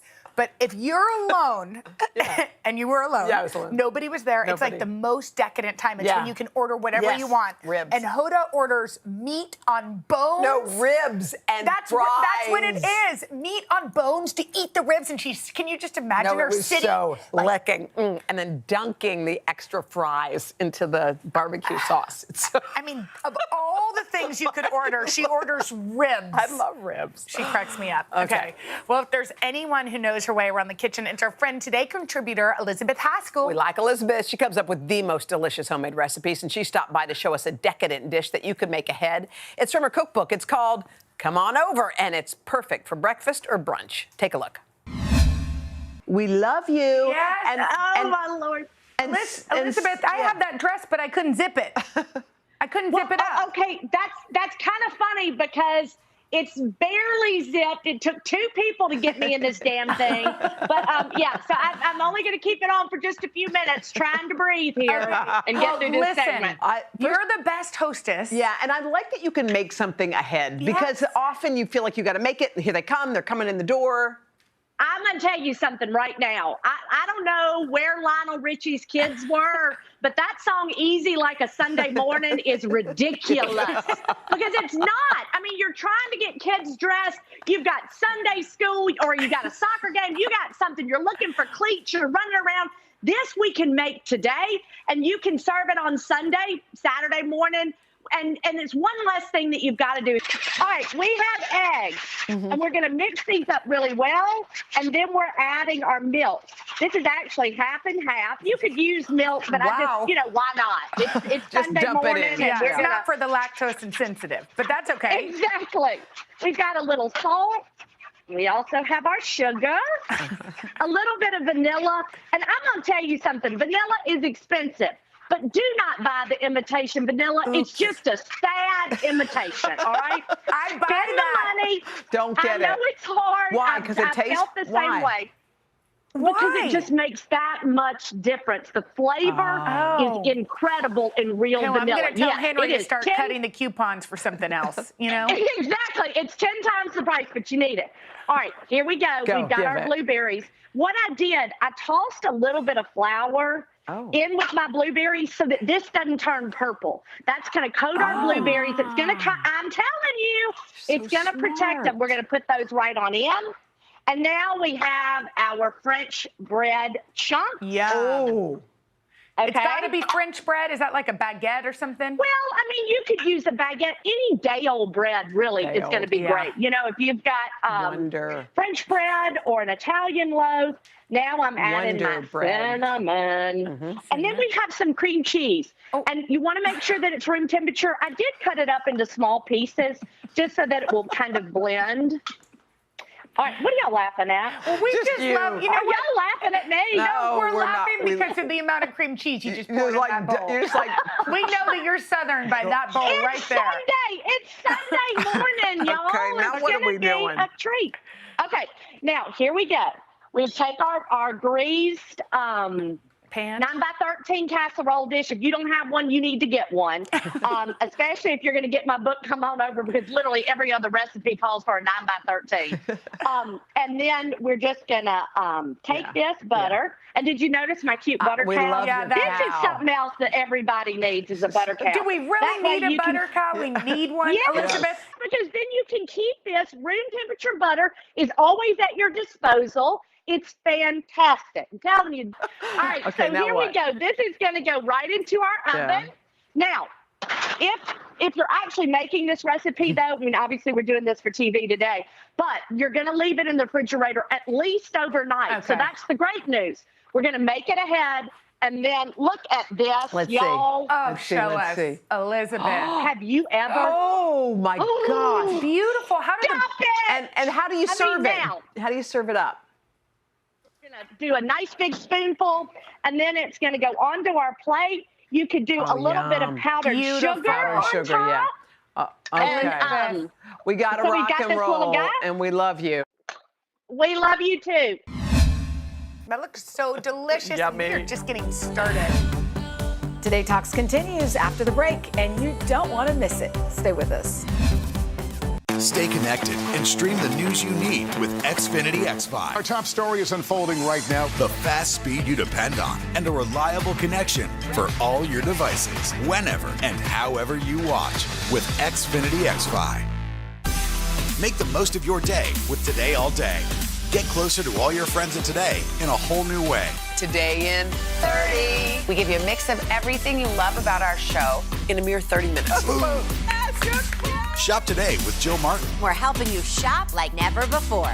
The latest styles and biggest names. Today food. Things are heating up in the Today All Day kitchen. Cooking essentials and recipe inspiration. Is that ready? Are you ready? Oh, I'm so ready. Only on Today All Day. Sometimes the news can be difficult and overwhelming for kids to understand. Will coronavirus come back next year? So to help make sense of it all, we've created a newscast just for them. Man, you know a lot. We hope your family will watch Nightly News Kids Edition. Good morning, everybody. Welcome to Today. Future's looking bright. Are you ready? We're going to do our part to spread the word on the importance of vaccines, so crucial for reopening America. A big day around here. A very special naturalization ceremony. Many of them doctors, nurses, other essential workers. If you are a nurse, thank you. Spring has sprung, guys, and we want to fill this season with some fun and surprise. Yes. This is the face of excitement. Celebrating Earth Day. Let's change the world. Love it!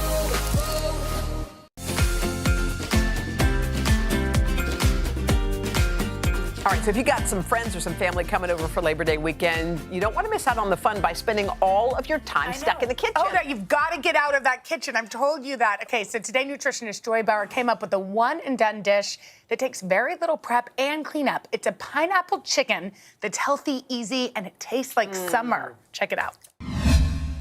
Guys, this is what you're having for dinner tonight. It really checks every box. So we need 1.5 pounds of either skinless chicken breast or thighs, 1 red onion, 1 red or yellow or orange bell pepper, 2 cups of fresh cubed pineapple, teriyaki sauce and honey. That's it. And I'm telling you, this is like the ultimate one and done. It's packed with nutrition. It's totally addictively delicious, and it comes together fast. Okay, so Joy, we all have that moment where we get a pineapple, we think it's ripe. We don't know. And it ain't. Nobody knows. So how do you know?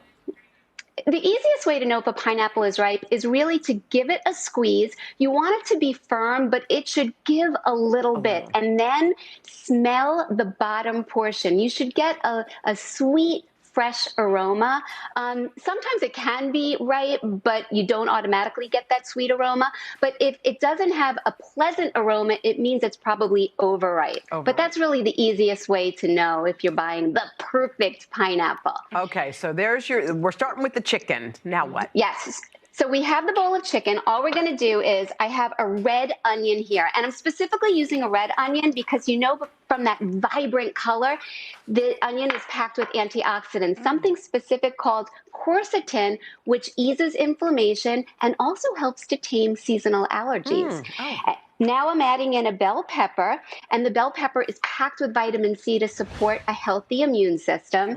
And the star of our show, fresh cubed pineapple, which brings more vitamin C to the table, but also a group of enzymes called bromelain, which helps to aid in digestion and also eases inflammation. So we have this right here. It couldn't be simpler. And now I'm telling you, for the easiest marinade in all of the land, we're taking a half a cup of teriyaki sauce, bonus points if you could find a reduced sodium, and I'm mixing in just 1 tablespoon of honey.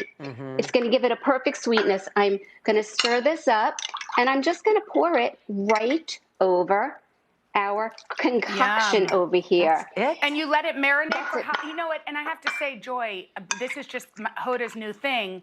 If you were Hoda making this, she would add a little ginger.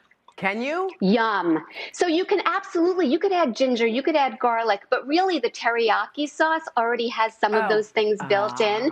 So it's sort of like one-stop shopping, but hey, the more the merrier when it comes to added seasoning. And in terms of letting this marinate, here's the thing. If you have the time, you can let it sit for about 15 to 30 minutes, but you don't have to. Half the time I'm rushing and I don't have the time to let it sit. So then I take my baking sheet. I'm going to mist it with a little bit of oil spray. And you are just going to pour this on top. That's it? That's so easy. That's it. Guys, I mean, come I'm telling you. Anyone can do that, right? You're so right. And Joy, so if you like your chicken cubed, can you just cut it beforehand? Yeah. You can use breasts, thighs, or breasts, and you could just chop it up into whatever size pieces you like. I'm using tenderloins here, but anything goes. And what I'm going to now do is I'm putting this, you're going to come with me over to my oven, and I'm going to pop this in. I set the oven at 420 for just 15 to 18 minutes. Okay, goodbye. So I'm putting this. There you are. 15 to 18 minutes. I may do this, Joy, and I never cook anything. Looks simple. Jenna, I would be so psyched. I have one done to see you do it, and you know you have to send me a picture. I'll send Look you at a this. pic for sure. So this one is we can done. Make that pan is huge. And you know what, guys? It's She's just also little. it is packed with nutrition and it's light in calories, so you really could feel good about enjoying this.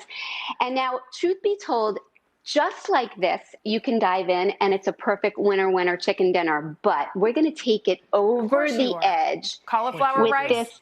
No. It's a thick, let me push this over, a thick, sweet teriyaki glaze, and it's a kitchen hack that I just discovered that I'm so excited to share. So in here, I just have 2 tablespoons of water. That's it. And I'm adding in a teaspoon of cornstarch. Now it could be arrowroot or cornstarch. This will be our thickener, and you just want to let it dissolve, right? We just have a couple of seconds left. So how do we? Yeah. Okay, so then we add in 1/4 cup of teriyaki sauce and 1 tablespoon of honey. And how's about you put that in the microwave for 1 to 2 minutes. Let me show you this. Yeah. Look at this. And you and then drizzle that over very quickly, because I got to go for the money shot here. I'm going to take this. Yes. This was our finished. We're going to drizzle this over the top. Show me the money. That's it. Okay. Oh, yeah. Joy, you've inspired. Joy, thank you so much. A lot of us. Okay, that dish, by the way, huge hit with our staff. I know. I promised I was going to make it. Well, it's not over yet.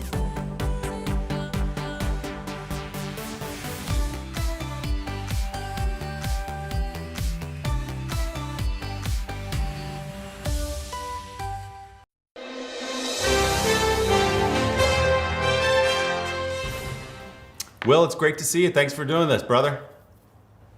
My pleasure to be here. So there's a lot to catch up with you on. We got Legos, we got Smartless. I want to know, though, what the last year has been like for you sort of at home. I understand you got a very busy house, a lot of boys running around. How you holding up? You know, some days are better than others. I'm gonna be honest about that. It's good though, man. It's just you know, more logs on the fire. And so at any given time, I mean, there's a chance that door behind me at any point could burst open, and somebody's gonna come in with, so and so did this, so and so wrecked that. I cut my arm off. You know, whatever. I live in a constant state of fear of what's about to happen next. So among the many projects you've continued to work on through the pandemic is Lego Masters, which is such a cool show. I watched a couple nights ago the one where they build these incredibly elaborate structures, and then you turn a dial and you just start shaking it till you break it. So for people who haven't watched the show yet, what's sort of the concept, what's the conceit of Lego Masters? You know, Lego Masters, we started the first season last year. We aired the first season actually in a great time too. We during the pandemic, I don't mean a great time, I mean in the sense that it was a show that I think in a time where everybody had a lot of anxiety, our show is very lighthearted. And it's a show that really tries to celebrate people who are into Lego, which is, you know, that I include myself in that group. And we were able, I was happy that we were able to be a little bit of a respite from what was going on. The show, like I said, it celebrates people who are into Lego and who are Lego builders or who are aspiring real Lego builders. There's a whole community out there, Willie, that not a lot of people know about. A global community of people who are super into building Lego and who build competitively. And you kind of go like, oh, okay. And then when you see what they actually do, you go, oh, okay, these people are really, really good at what they do. And so the first season identified some people around the country who were into it. I think because once people actually saw the show, a lot of great builders came out of the woodwork. And the second season now, we've got all these people who are really, really good at what they do, and they're able to come on and display their skill. And it's not just, you know, you get people who you can say, hey, can you build me a building? Can you build me an animal? Can you build me a hat? Can you build me a castle? Sure. They're not just great sort of artists, but they're also great engineers too, which is great. You know, watching these people build in a way that I think like, I make this joke all the time. I could go to MIT and I still want to be able to build the way these people build. It's amazing. My son is in the other room. He just built this Technic Ferrari over the last 3 days that we bought at this bookstore over here in town. We're out on Long Island. We bought this big Technic thing, and he spent the last few days building this thing. And he's 12, and he had already kind of started to go into what they call the dark ages, where he wasn't building as much as his 10-year-old brother, but he's back into it. And he's in his room, and he's listening to music, and he's building.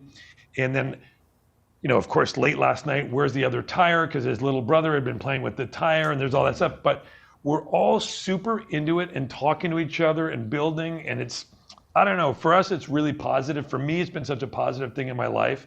And now I've been talking for 7 minutes straight. No, I hear everything you're saying because I have an 11-year-old son who's about to be 12, and it's the same thing. So, and we didn't appreciate, we thought, oh yeah, you know, you buy him Lego and they play with it and it's a fun thing. But then we realized, oh, he's sitting, first of all, not playing a video game. He's sitting, he's focused, he's learning a little patience, he's doing hand-eye, he's following directions, and then he's seeing that all this hard work ends in this beautiful thing. So I think, whether you're a kid or an adult, by the way, it's just a cool thing to do and can be soothing in some way. It's very soothing. And you know, first of all, you hit on a great one, which is, and a lot of parents can relate to this, they're not on their screens. Yeah. And when my kids are building and they're building with each other, they're not on their screens. I'd way rather them be building all day. You know, obviously you want your kids to be outside as much as they can at certain points, but at least if they're inside and they're building, I'm much happier because they're much happier. So you kind of touched on this, but you never could have imagined when you were Lego Batman that you were stepping into this world that was actually going to become such a big part of your life. I mean, frankly, it's such a crazy story. I forget how many years ago this is now, probably almost 15 years ago. I know these guys, Phil Lord and Chris Miller, they're great comedy writers. They called me up and they said, hey, we're making a movie called Cloudy with a Chance of Meatballs. And I said, great. And so I was going to voice the lead guy, and my ex-wife, Amy Poehler, was voicing the lead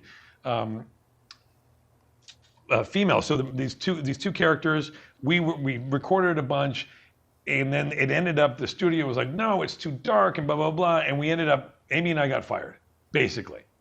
A couple years later, Phil and Chris called me out of the blue. My agent called and says, Phil and Chris Miller want to ask you something. I'm like, those guys. Fine. And they said, listen, we're so sorry about how all that went down with Cloudy, but we're doing this Lego movie, and we want you to be the voice of Lego Batman. And I remember at the time thinking, like, okay, I don't know what it means, a Lego movie, and the voice of Batman. We hadn't thought about it in that way. Fine. And who knew that was going to start? In fact, years earlier, during this Cloudy with a Chance, that would start this relationship with Lego. We all have a connection. I had a connection as a kid with Lego. I couldn't have imagined as a kid that later on as an adult, I would have this connection to Lego, make all these movies, make the Lego movie, and then the Lego Batman movie, then the second Lego movie, all the while having my own kids, young kids at that same time on this totally different track, being really into Lego and building, and then now doing Lego Masters. We're in our second season and producing the show, and it's all very surreal, to be honest. And the best part is, and like I said, my son building the set, being at a bookstore and going in and just buying Lego. I'm still just a Lego fan and dad of kids who love Lego. Good morning. Welcome to Today. Nice to have you with us. We wanted to surprise Ellie and make her wish come true. What do you think about coming to visit us? Yes. There's only one thing that people are saying. You are Sometimes the news can be difficult and overwhelming for kids to understand. Will coronavirus come back next year? So to help make sense of it all, we've created a newscast just for them. Man, you know a lot. We hope your family will watch Nightly News Kids Edition. Make the most of your day with Today All Day. Get closer to all your friends in today in a whole new way. Today in 30. We give you a mix of everything you love about our show in a mere 30 minutes.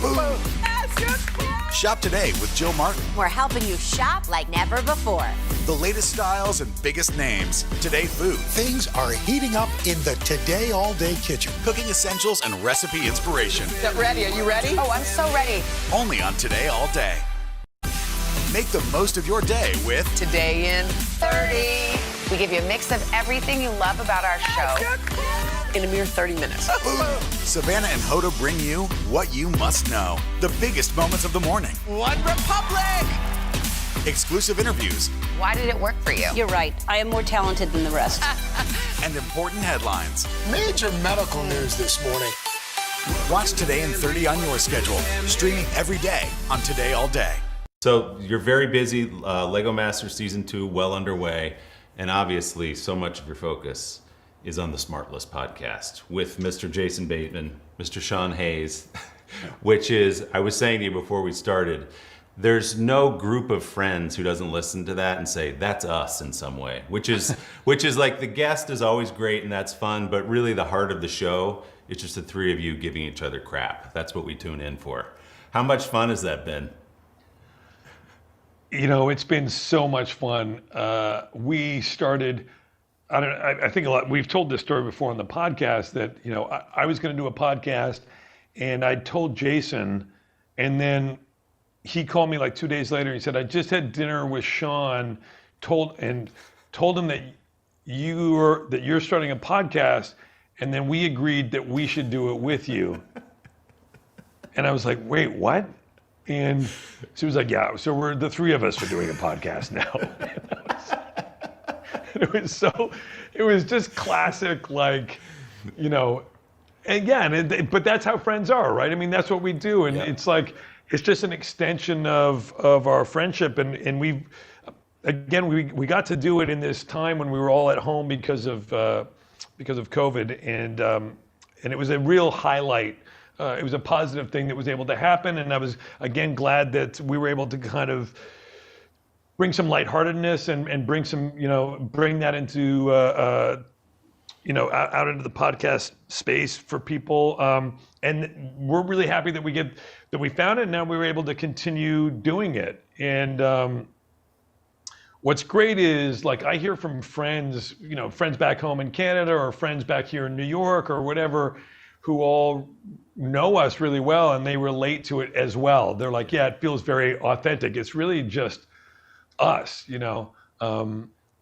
because that's what we all do. That's how we talk to each other. We goof around. It's always lighthearted. We never mean it in this really, I love those guys so much. It's unbelievable. I mean, those are the two guys that I would call in a pinch, and they'd be the first guys there to help no matter what, which is the best. And, I'm out here with my kids right now on vacation, and I said, yeah, I'm going out there. And Bateman's like, great, well, we're coming out this week. Not like, does that work for you? This is when we're coming. You know what I mean? That's what you do. We're family. Yeah, well, the beauty of it, too, it feels anyway like there's nothing artificial about it. It's like you guys plug it in your headphones and you just go, and that's it. Whatever happens for that hour, that's it. Well, we quite legitimately start recording the moment we log on. That's it. And we've never once discussed, well, because the other two of the guys don't know who the guest is. Right. So we never talk about, like, hey, we should talk about this, ever, not once. So we have zero idea what's going to happen at any moment. So that's why you get a lot of, like, me eating or whatever. And, part of it too is, you touched on, I've got so many kids here now. And so sometimes when I go into the booth and start doing the show, that's a break from the insanity that's kind of going on around me. And that's my chance to have something to eat, talk to my buddies. Well, very unprofessional. I get it. Well, it's funny you bring that up. So I mentioned to you I was texting with Jason today because I told him I was going to see you. One of the things we talked about, I think I speak for him when I asked, he wanted to know if you could slide your meal window into a spot in your day when it doesn't conflict with the podcast so that you're not eating an Italian sub when you ask your questions. It's so real from him. By the way, here's the best part. It's not just a burn, Willie, but he actually means it. Oh, totally. That's what's so sad, that he's had to go through an intermediary now to really drive home his point. What's great is that Jason, and I've tried to mention this on the podcast, he has for years, he loves to eat and talk. And I don't know where he gets off giving me crap for it, because he'd eat a salad like in a in-person meeting. I would never do it in person. That's the difference. I guess maybe I feel somewhat disconnected because we're doing a podcast. He'll do it in person, so you have to witness him. And for him, a utensil is in effect just a small shovel. And so he'll stuff his face, and then he'll ask these questions. And I think, so when I take great umbrage at him accusing me, because I'm like, he used to, back in the day when we were doing Arrested Development, every morning he'd start with at least one burrito. And he'd come on to set and we'd do rehearsal, and he'd be asking questions about blocking while eating a burrito. And we'd be like, hey man, you want to finish your burrito? What? This is directly from Jason. He said, Will, you can keep only two of the following three things in your life. Which are they? National Hockey League, Premier League soccer, or snacks. So you have to get rid of one of those three things from your life. Jason would like to know which one it is. Boy, it really hits me right where it hurts. Honestly, Wow. This is tough. I'm going to say snacks. You're getting rid of snacks? I'm getting rid of the snacks because he's right, I could lose a little water weight. And, I mean, let's be honest, I can't even, it's terrible. Thank God. Why do you think I do a podcast now? I've got a face made for radio. I can't do without my hockey. Okay. I can't do without it, and I can't do without my football. Well, these two last answers kind of jibe then, the food eating during the podcast and the snacks, but you've given up snacks now in this theoretical question. Yeah. I will give up snacks. Wow. Because hockey is my first love.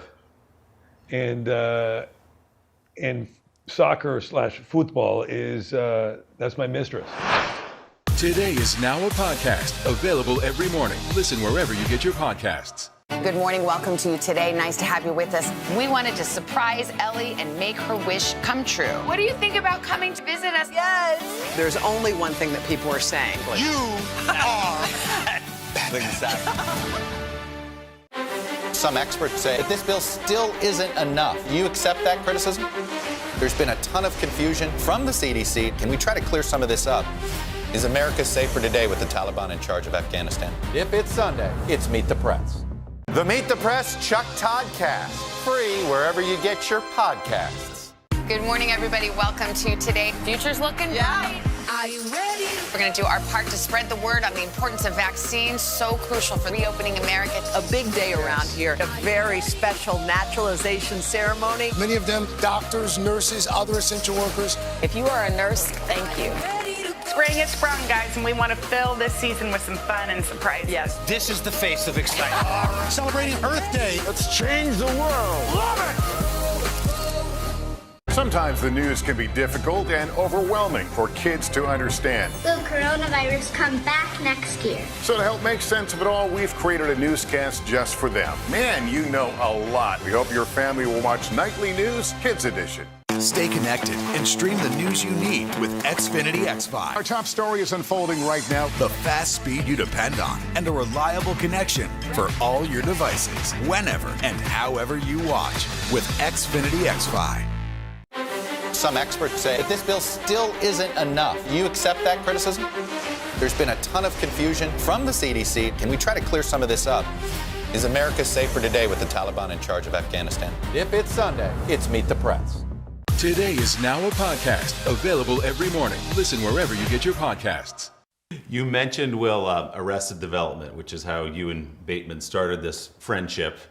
Is that gratifying to understand and to hear the sort of staying power of this show you did, 18 years ago? Wow. When you put it like that, it's crazy. Yeah, it is. It's really gratifying. I'm really proud of the legacy of that show for sure. And I'm just happy when people can still appreciate it, that it was such a testament to Mitch Hurwitz, what an incredible writer he was or is. He created this show. I think one of the great things is that it's not too zeitgeisty. Yeah. So the jokes still are about things, they're still relevant because they're about these people and about these characters, not about what's going on in that moment in time. It's just timeless, really, in that way.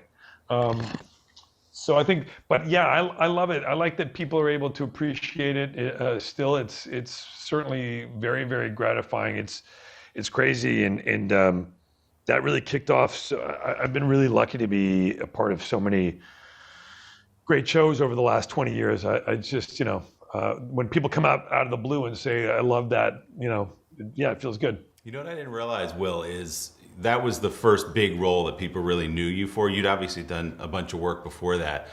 But I didn't realize when you came to New York, I think in like 1990, it was because we know you as this hilarious guy. We know you as Job and all the other characters. You came as like a Lee Strasberg trained serious actor, and that's who you were going to be, and that's what you were going to do. When did you get into that mode of acting after your childhood? Yeah, I came to New York because I wanted to. I always joke that it's that thing. I was young enough that I thought that being taken seriously was important, that's one of those things that you kind of grow out of as you get older and you sort of realize what's important. To me, anyway, what was important was I love to laugh. I love to make people laugh, and I love to be involved in it. It makes me feel good. And one of my first agents, they said, all right, well, we're going to send you out for pilot season. You're going to read for a bunch of sitcoms. And at the time, I was like, I don't know, 23. And I thought, sitcoms? No way. I'm destined for great things. I'm going to really make people think and feel something. And of course, I needed a job. So, after about a month, I was like, yeah, let me go out for that sitcom. I kind of, once I started reading for comedies in this way, that I felt like that I was able to connect with comedy writing, I thought, wow, I probably should have gone and done sketch. I wish I had gone to Chicago, or I wish I'd done it in Toronto, Second City, or at least tried. I'm not suggesting that I would have been able to be as good as all the great people who do it. But probably that's something that I would have really enjoyed. Yeah. And I didn't realize that until a little bit later. So I kind of landed backwards in comedy, to be honest. I think it was people, I always joke that every time I was trying to be serious, people would laugh. I was going to ask you about Flaked, which I think is a underrated, really, really good show. And I didn't realize how much of your own life, and I think you said at the time, like your own pain that went into that, just what was happening in your life at that time. Did you take a lot of your own stuff, whether it was professional life or private life, and put it into that show? Yeah, certainly that wasn't really the intention when I started. My partner, Mark Chappell, and I wanted to talk about, we wanted to talk about this idea of who we are as people and the person that we put out to the world and who we really are, and kind of how big is that divide, and the size of that divide often can be a pretty good measure of how unhappy you are as a person, if that gap is too big. And I think that as we started getting into it, you always start informing your work, or your especially writing is often informed by your own experience. And I guess just through that process started more and more of my own experience came through it. So it's not autobiographical per se, but there were elements of my own life and also elements of other people in my life, in this character of Chip in Flake, that I really wanted to kind of investigate. And often what happens when you get into something like that, you get kind of close to a lot of things that are, really sort of hot issues for you. Yeah, and now sort of 5 years removed from the second season, I'm able to look back with much sort of healthier eyes at what that was. Right. I mean, that was a really good show. I think underrated show, underappreciated. Well, thank you. Thanks. I mean, I took a lot of pride. It was a tough time because it was also hard.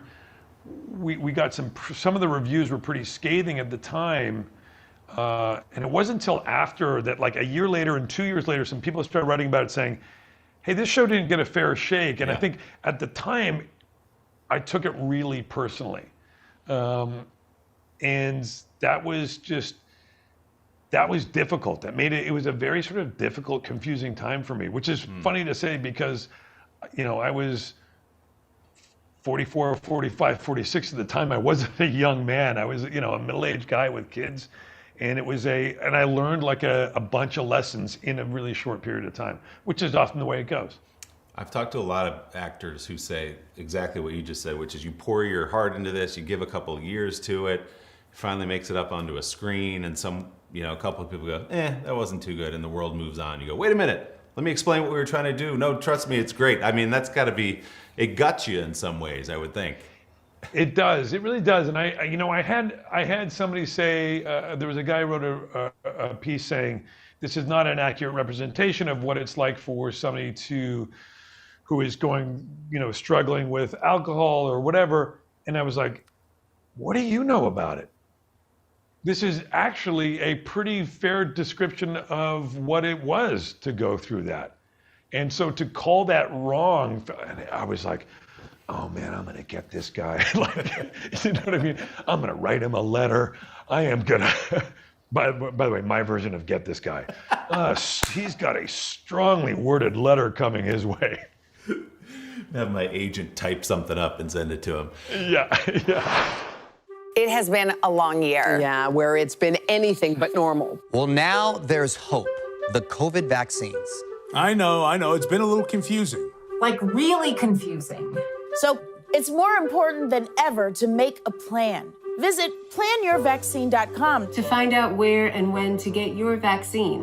What are you waiting for? Roll up your sleeves and plan your vaccine. Plan your vaccine. Plan your vaccine.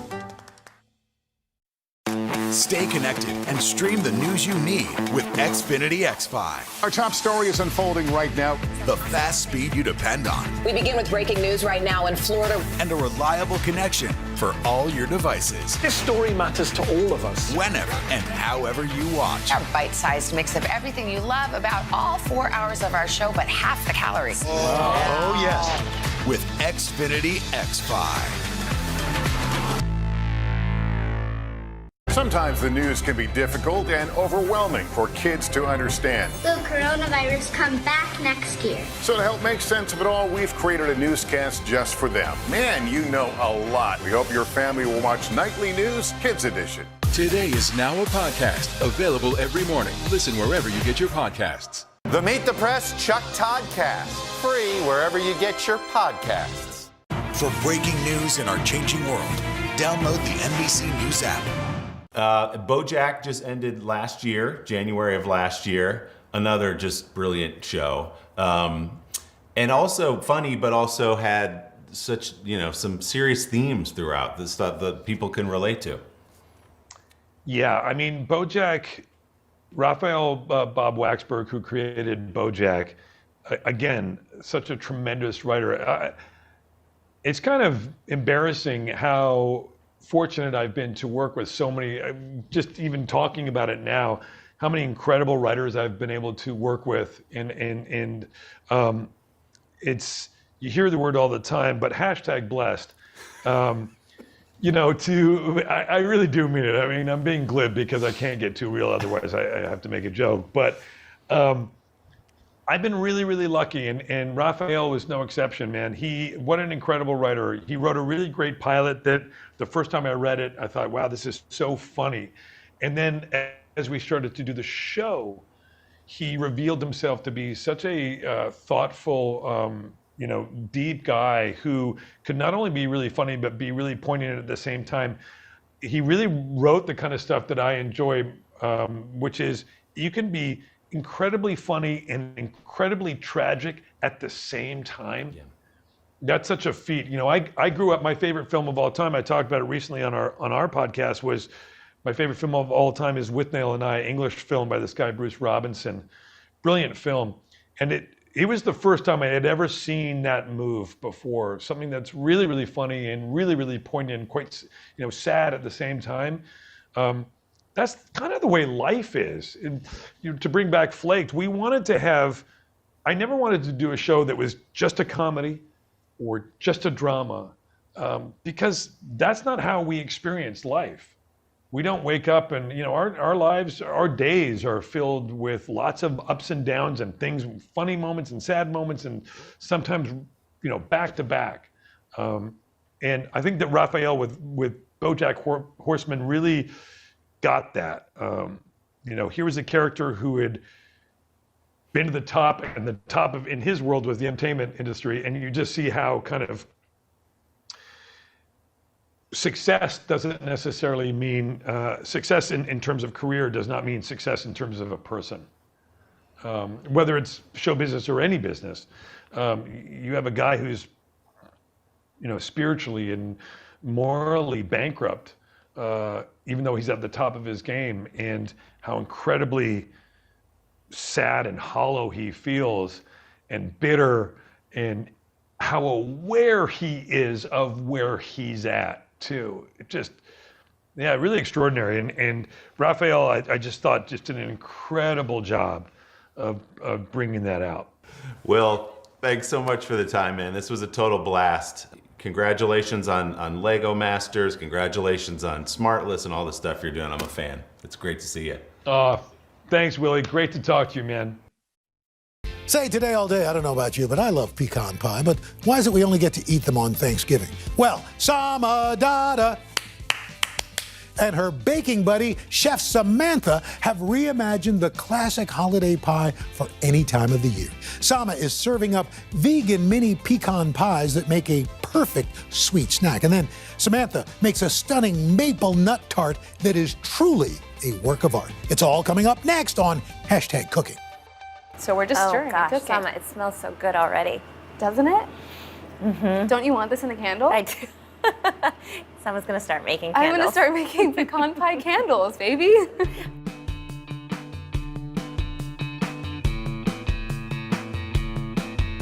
I am so excited today because I have one of my dear friends and baking queen, Sam Senarana, in the kitchen with me today.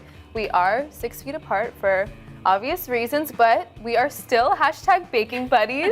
Absolutely. I am so lucky because Sam food styled my first cookbook and it just looked so beautiful. We really bonded on set and I'm just so excited to have her with me today.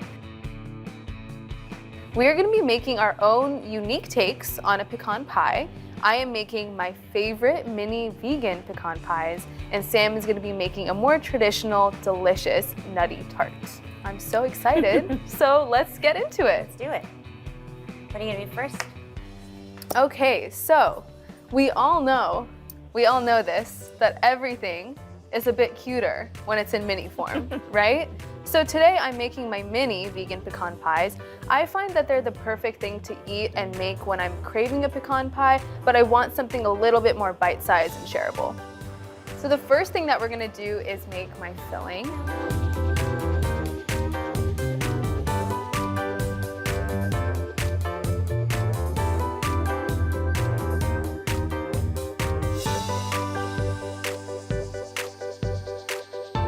I've heated my saucepan on medium heat, and now I'm gonna start adding my filling ingredients. Sounds good. What do you got? Starting with some coconut oil. Do you keep your coconut oil in the fridge, or do you keep it at room temp? I keep it at room temp. I keep it in the fridge. Tell me why, Sam. It lasts longer. There we go. Pro tips from Sam, But also, baby. I think maybe you go through coconut oil so fast that you don't need to keep it in the fridge. I go through coconut oil probably like 1 jar a week. So after my coconut oil, I've got my pecan butter. A little fancy today with some pecan butter. That is fancy. A little fancy. But if you don't have a pecan butter, you can totally use an almond butter. Now, to sweeten this up, I'm using some coconut sugar and maple syrup, my favorite sweeteners. They're unrefined. They also have this very warm and delicious caramel taste. I find that especially for this tart, it's gonna get so caramelly. It's gonna taste almost like a toffee. I'm gonna mix this up a bit. And then I'm going to add some of my vanilla extract. Delicious. I'm gonna stir my filling for 10 minutes, and then I'm just gonna let it reduce and thicken and smell really delicious. It will smell like a candle. After we do that, after it cooks for our 10 minutes, we're gonna add our almond flour and our flaxseed meal. Okay. So we're just stirring Oh gosh, and cooking. Sama, it smells so good already. Doesn't it? Mm-hmm. Don't you want this in a candle? I do. Sama's gonna start making candles. I'm gonna start making pecan pie candles, baby. Before you add the almond flour and the flaxseed meal, you wanna make sure your mixture is reducing a little bit. So you'll notice that it's bubbling up. It's kind of pulling away from the sides of the pan, and then that's a really good time for you to add your flaxseed meal and your almond flour. And it looks like we're there.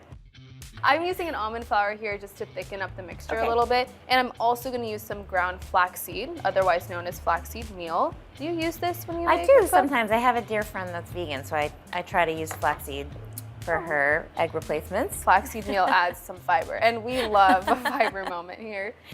We're stirring this up so the mixture gets nice and thick. The almond flour and the flaxseed meal are really what's gonna help us get it there. Does it smell good? It smells so good. You all wish you were here. You wish you were here to smell this. But you're gonna make it at home, so it's gonna be great. Yeah, you are gonna make it at home. Please? You'll love it. Finally, for my filling, I'm gonna add my crushed pecans. You can just crush them with your hands, super easy. But I like adding this because it adds texture to the filling, and my crust is actually gonna be more on the cookie side of the spectrum rather than a traditional buttery crust. So it's nice to have some weight to the filling. Yum. Crush it up. It's okay if you've got some big or small pieces. You love texture here. Your tart. It's all about texture. It's all about texture. I'm so excited to get there. See how it's kind of thickening up? I'm gonna take this off the heat. Incorporate those pecans, get it off the heat, and then get to work on my crust. If we don't eat it first. If we don't eat it all first.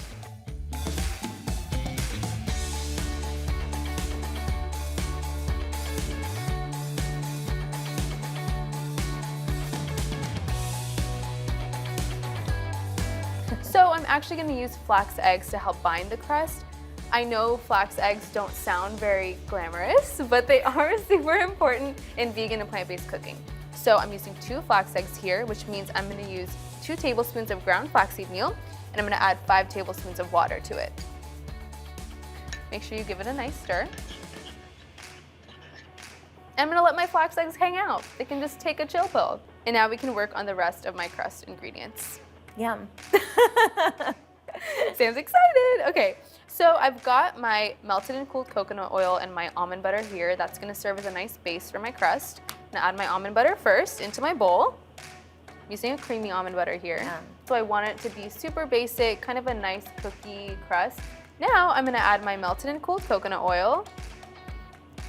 This is gonna be like my butter for the crust. It's gonna be really delicious and rich. I'm gonna whisk this together so it becomes nice and smooth.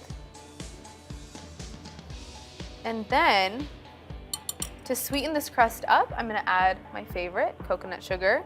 This is gonna complement the coconut sugar that's in my filling too. So good. Now I've combined my almond butter, my coconut oil, and my coconut sugar. At this point, our flax egg should be nice and thick. As you can see, pretty gelatinous. I know that's also not a cute word, but it's true. It's gonna help us bind. Can I see, Sama? Yes. So you can see how it's kind of thick, look at that. So fast. Sort of like a gel. Yeah. So it's gonna be nice because this is what's gonna help bind our crust instead of an egg. For my dry ingredients, you know how I said it's gonna be sort of like a cookie, cakey crust? The almond flour is really what's gonna help it get there. And I'm using almond flour and coconut flour, which I like to do in tandem because coconut flour is so absorbent, almond flour is so dense, so I find it makes a really nice pairing. Smart. Whisk that up nicely. And here's where it gets fun, Sam. We get to combine our wet and dry ingredients. I'm gonna just put this straight into here. It smells so good. Already. Right? It really Already? does. Sometimes I find that this needs a little bit of help to come together, which is why I prepared. Got some almond milk. You can use any non-dairy milk you want, but it's just gonna help the crust become nice and smooth.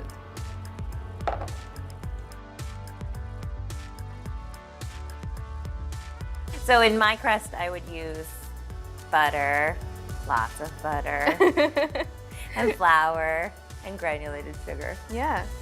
As you can see, this dough can be really sticky, so make sure you're armed with a spatula to help your whisk out. You know, though, at home you'd use your fingers. At home, yeah. Yeah. I do use my fingers when I'm at home. You know what? Are we over it? I'm just gonna get in there. Just gonna get in there. They're the best tool you have. You always say when you bake to trust your body, which is what I love about you. Can you explain this to me a bit more? Is that your baking philosophy, to trust your body? That's my baking philosophy. That's why you use your hands, right? So you feel it and you smell it and you use all your senses to sort of figure out what to do next. We really are hashtag I baking know. buddies. Okay, so it looks like my crust is nice and sticky, well incorporated, which is gonna be perfect because now all we're gonna do is transfer it to my little mini muffin tin. You know why I like your dough, Sama? Tell me, Sam, why you like my dough. Snack on them because there's no raw eggs.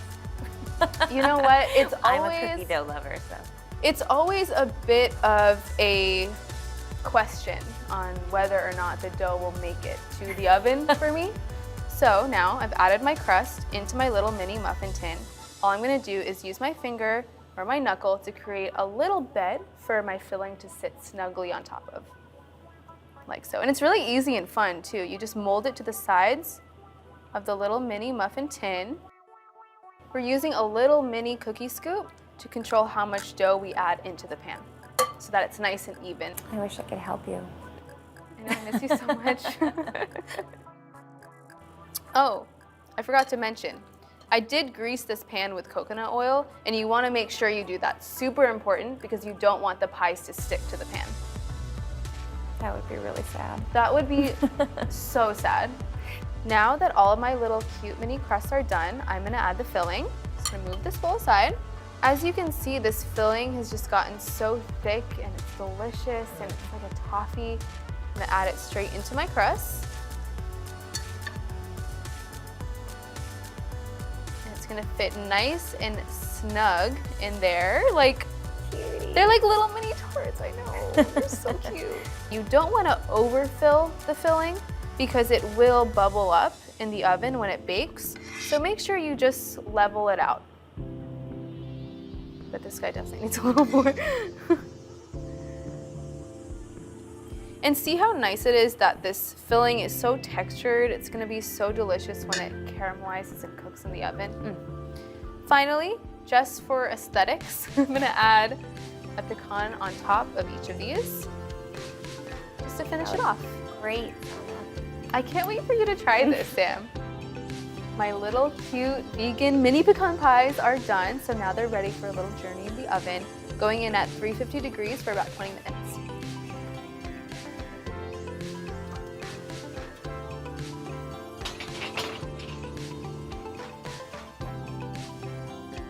Yay! Now that it's in the oven, I'm gonna clean this up, and Sam, it's time for you to make your tart. It's my turn. So I'm excited. gonna get my ingredients. Cool.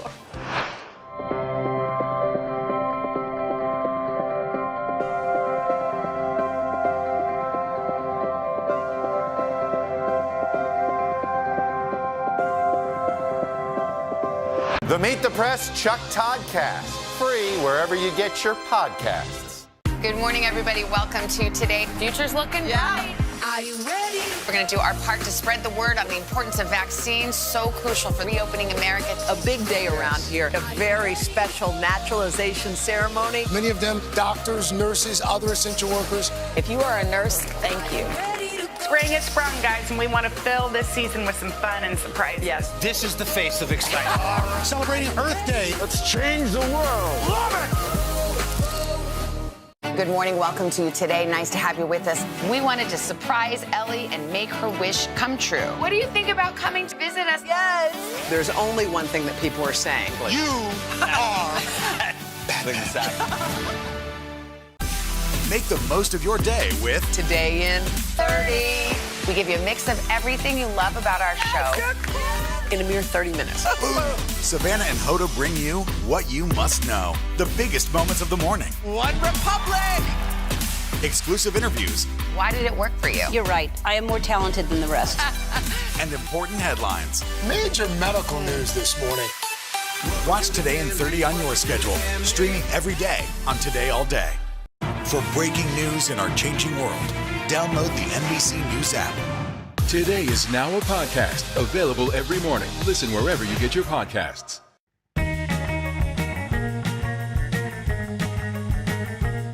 A classic butter crust is the base for many delicious desserts. It takes a bit of practice to master, but it's worth it. I'm going to show you how to make it. To start, combine flour, sugar, and salt in a food processor and pulse to combine. Now, add the cold butter and pulse until the mixture resembles a coarse meal.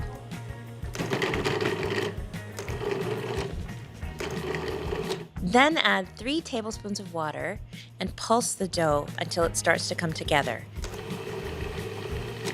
You can add a little more water if you need to. Tip the dough onto a piece of plastic wrap and then shape it into a flat disc.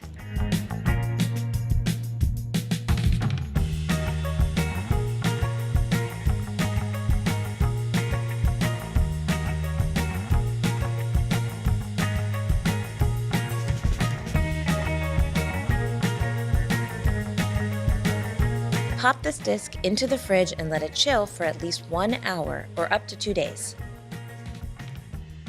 On a lightly floured surface, roll the dough into a 10-inch circle.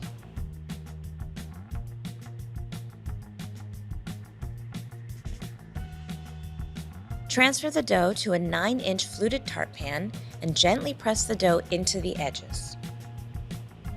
For a nifty little trick, run the rolling pin over the top to trim the edges.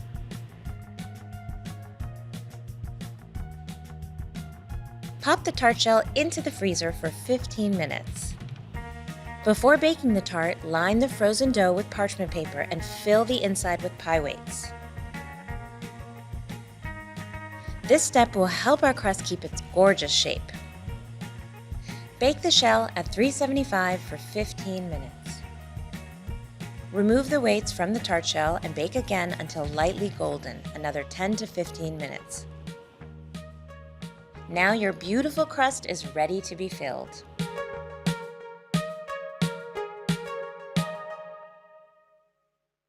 Stay connected and stream the news you need with Xfinity X5. Our top story is unfolding right now. The fast speed you depend on and a reliable connection for all your devices, whenever and however you watch with Xfinity X5. It has been a long year. Yeah, where it's been anything but normal. Well, now there's hope. The COVID vaccines. I know. It's been a little confusing. Like really confusing. So it's more important than ever to make a plan. Visit planyourvaccine.com to find out where and when to get your vaccine. What are you waiting for? Roll up your sleeves and plan your vaccine. Plan your vaccine. Plan your vaccine. Make the most of your day with Today in 30. We give you a mix of everything you love about our show in a mere 30 minutes. Watch Today in 30 on your schedule, streaming every day on Today All Day. It has been a long year. Yeah, where it's been anything but normal. Well, now there's hope. The COVID vaccines. I know. It's been a little confusing. Like really confusing. So it's more important than ever to make a plan. Visit planyourvaccine.com to find out where and when to get your vaccine. What are you waiting for? Roll up your sleeves and plan your vaccine. Plan your vaccine. Plan your vaccine. Make the most of your day with Today All Day. Get closer to all your friends at Today in a whole new way. Today in 30. We give you a mix of everything you love about our show in a mere 30 minutes. Shop today with Jill Martin. We're helping you shop like never before. The latest styles and biggest names. Today food. Things are heating up in the Today All Day kitchen. Cooking essentials and recipe inspiration. Get ready. Are you ready? Oh, I'm so ready. Only on Today All Day.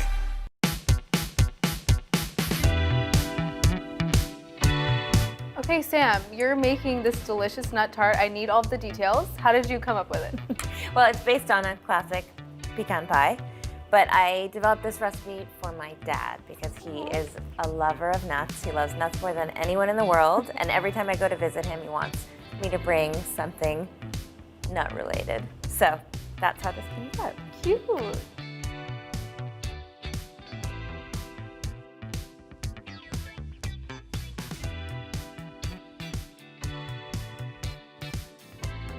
What are we doing first?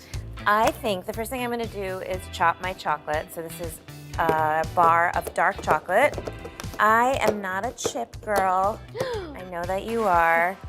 I find that you can buy better chocolate when it's in bars, and you can control the size, and it melts a little better. It's nice to have texture too, right? Totally, and I like having all different varying sizes of chocolate, so every bite's a little different. Ooh. So now that's chopped, I'm gonna set that aside, and my filling is super easy. We'll just start with 3 eggs, and look how nice and bright those yolks are. Can you tell us why you crack your egg on the counter, not the bowl? It's easier not to get any pieces of shell in your bowl when you crack it There on we go. the counter. Little pro tip. So I'm just whisking this first, and you want to make sure to whisk it really well, because otherwise you'll have these little pieces of egg white in your mixture, which is not pretty. Not cute. So we'll mix this really well, and then we'll just add a couple more ingredients. We're going to add some melted butter. Mmm, delish. Yum. Delish. A little bit of brown sugar. And just like you, I'm using maple syrup. I'm from New England, so I feel very strongly about maple syrup. Very on brand. So traditionally, pecan pie is made with corn syrup, which is totally fine if that's what you want to use. I prefer using maple syrup because it has such a delicious flavor. And why not add more flavor? And then now my filling is done. I'm just gonna add my nuts. Sama, for this tart, I am using 3 different kinds of nuts because that's what my dad would like. I'm using pecans, walnuts, and hazelnuts. You could use any mix of nuts that you want. I'm also keeping them whole. I'm not chopping them because number 1, I'm lazy. And number 2, I really like the big pieces of nut. I think it looks really beautiful and just crunchy and nice. And you know, with hazelnuts, they usually come with these little brown papery skins. So you want to make sure you remove that before you bake it. You can do that by just putting them in the oven, 375, for about 8 to 10 minutes until you'll see the flaky skin sort of starts to come off the nut. And then you throw it in a dish towel and rub all those skins off. You can also buy them like that if you wanted to. So why would we be removing the skins? The skins actually are a little bit bitter. So you really don't want, I mean, a little bit is kind of okay, but you don't want a lot of that in your final tart. Yeah, we don't want anything bitter. All right, so that all goes. Woo! And you're not chopping your nuts. No, I'm not. I just think it looks really cute when they're all big and luscious. Texture, baby. Texture. We love it. Okay, so that just gets tossed together. This is super simple. It's so easy. I mean, pecan pie is the easiest pie there is. But you know why I do it in this tart shell? I want the nut filling and the crust to sort of be equal players. You want like an even ratio. I think crust is really important, so. Oh, I'm there for the crust. And, of course, we can't forget to add a little bit of salt. You have to season all your sweets just like you season your savory food. It really brings out all the flavor. In the chocolate goes. Could you use a different kind of chocolate Oh if you yeah, wanted? absolutely. So this is bittersweet chocolate, Okay. which is my fave. But you could certainly use milk if you prefer. Okay, this looks nice and well mixed. There's no little bits of egg that haven't been incorporated. It's perfect. So now I'm gonna go on to my crust. Now, I think I know the answer to this question. I think I know what you're gonna say, but could you potentially use a store-bought pie crust? No. Is it time? It's time. All right, so I'm adding this beautiful filling. Look at that. I mean, come on. It already looks pretty delicious. Caramelly, those big chunks of chocolate, nuts. I love the plot twist chunks of nuts. Chunks of nuts. Yes. It's like the name of a band. You gotta make sure to sort of spread out your nuts a little bit. And be really careful not to let any of the filling go over the sides because that will make it stick to your tart pan, which is a real bummer. It belongs in a museum for sure. Like, I mean, artiste. Well, thanks. Well, as you know, I'm also a food stylist. So you want to make sure to spread everything out so that you don't have chunks of nuts on one side. You know, you want it all to bake really evenly. And you want every person to get every kind of nut in every slice. Okay, I think she's ready for the oven. So I'm gonna ask you to do the honors. I would be honored to do the honors. 375 degrees for 20 to 25 minutes. You'll see it's like puffed all the way through and golden brown. I'm on it. I'm on it, Sam.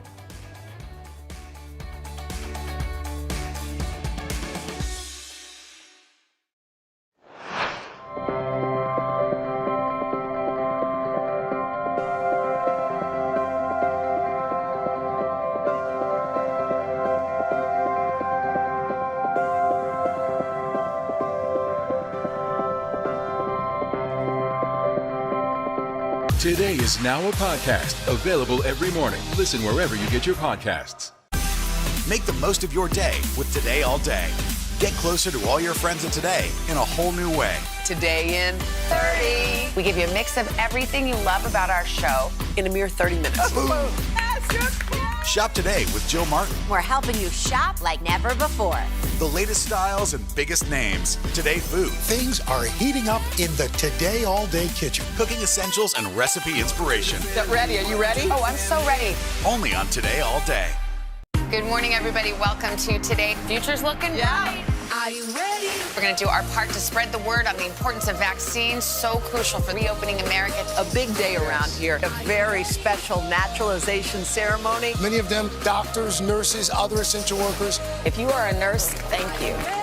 Spring has sprung, guys, and we want to fill this season with some fun and surprises. Yes. This is the face of excitement. Celebrating Earth Day. Let's change the world. Love Stay connected and stream the news you need with Xfinity X5. Our top story is unfolding right now. The fast speed you depend on and a reliable connection for all your devices, whenever and however you watch with Xfinity X5. For breaking news in our changing world, download the Nbc News App. Today is now a podcast, available every morning. Listen wherever you get your podcasts.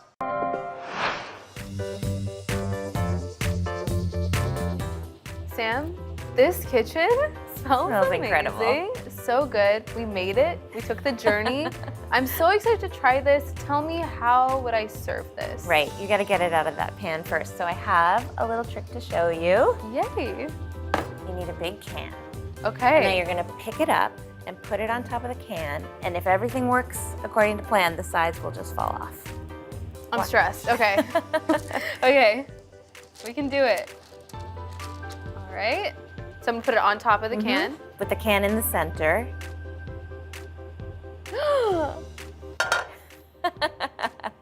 Magic. A little tip. Magic. Magic.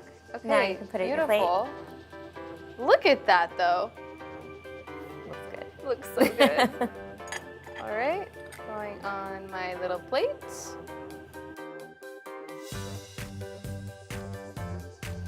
Okay. I hope you like Moment of truth, Sam.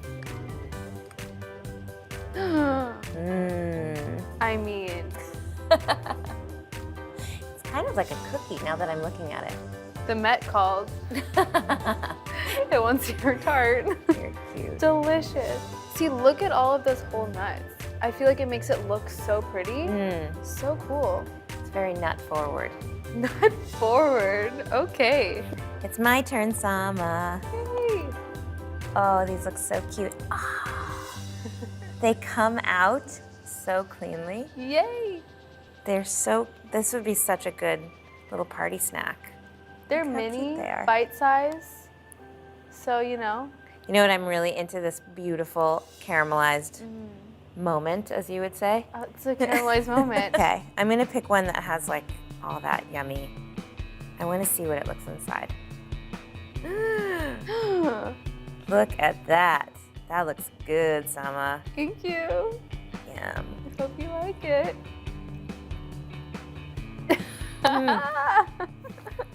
Good? Mm-hmm. I'm so happy. The coconut sugar is so yum. Right? Mmm.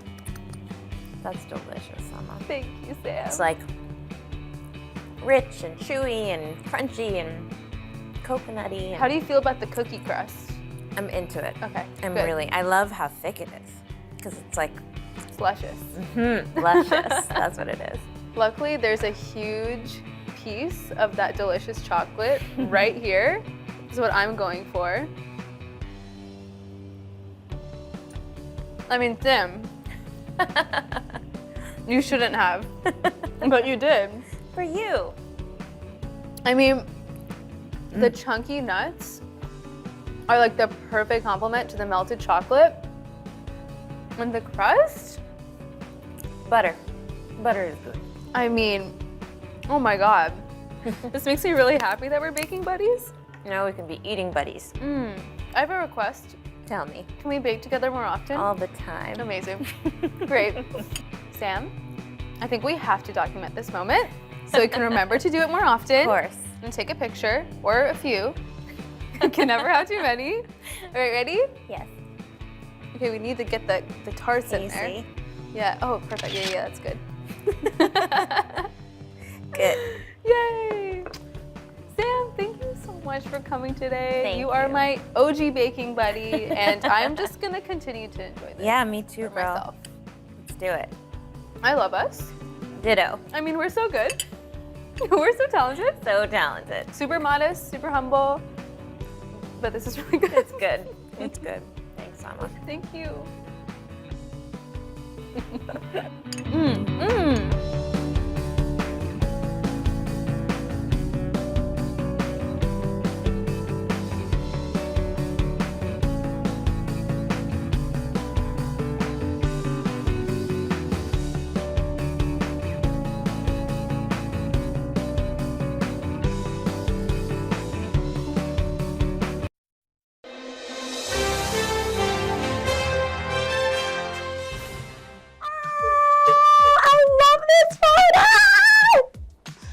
gosh, you guys.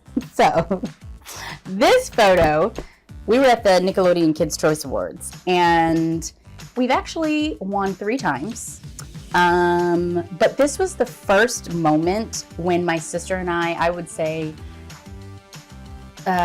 realized how successful Sister Sister was.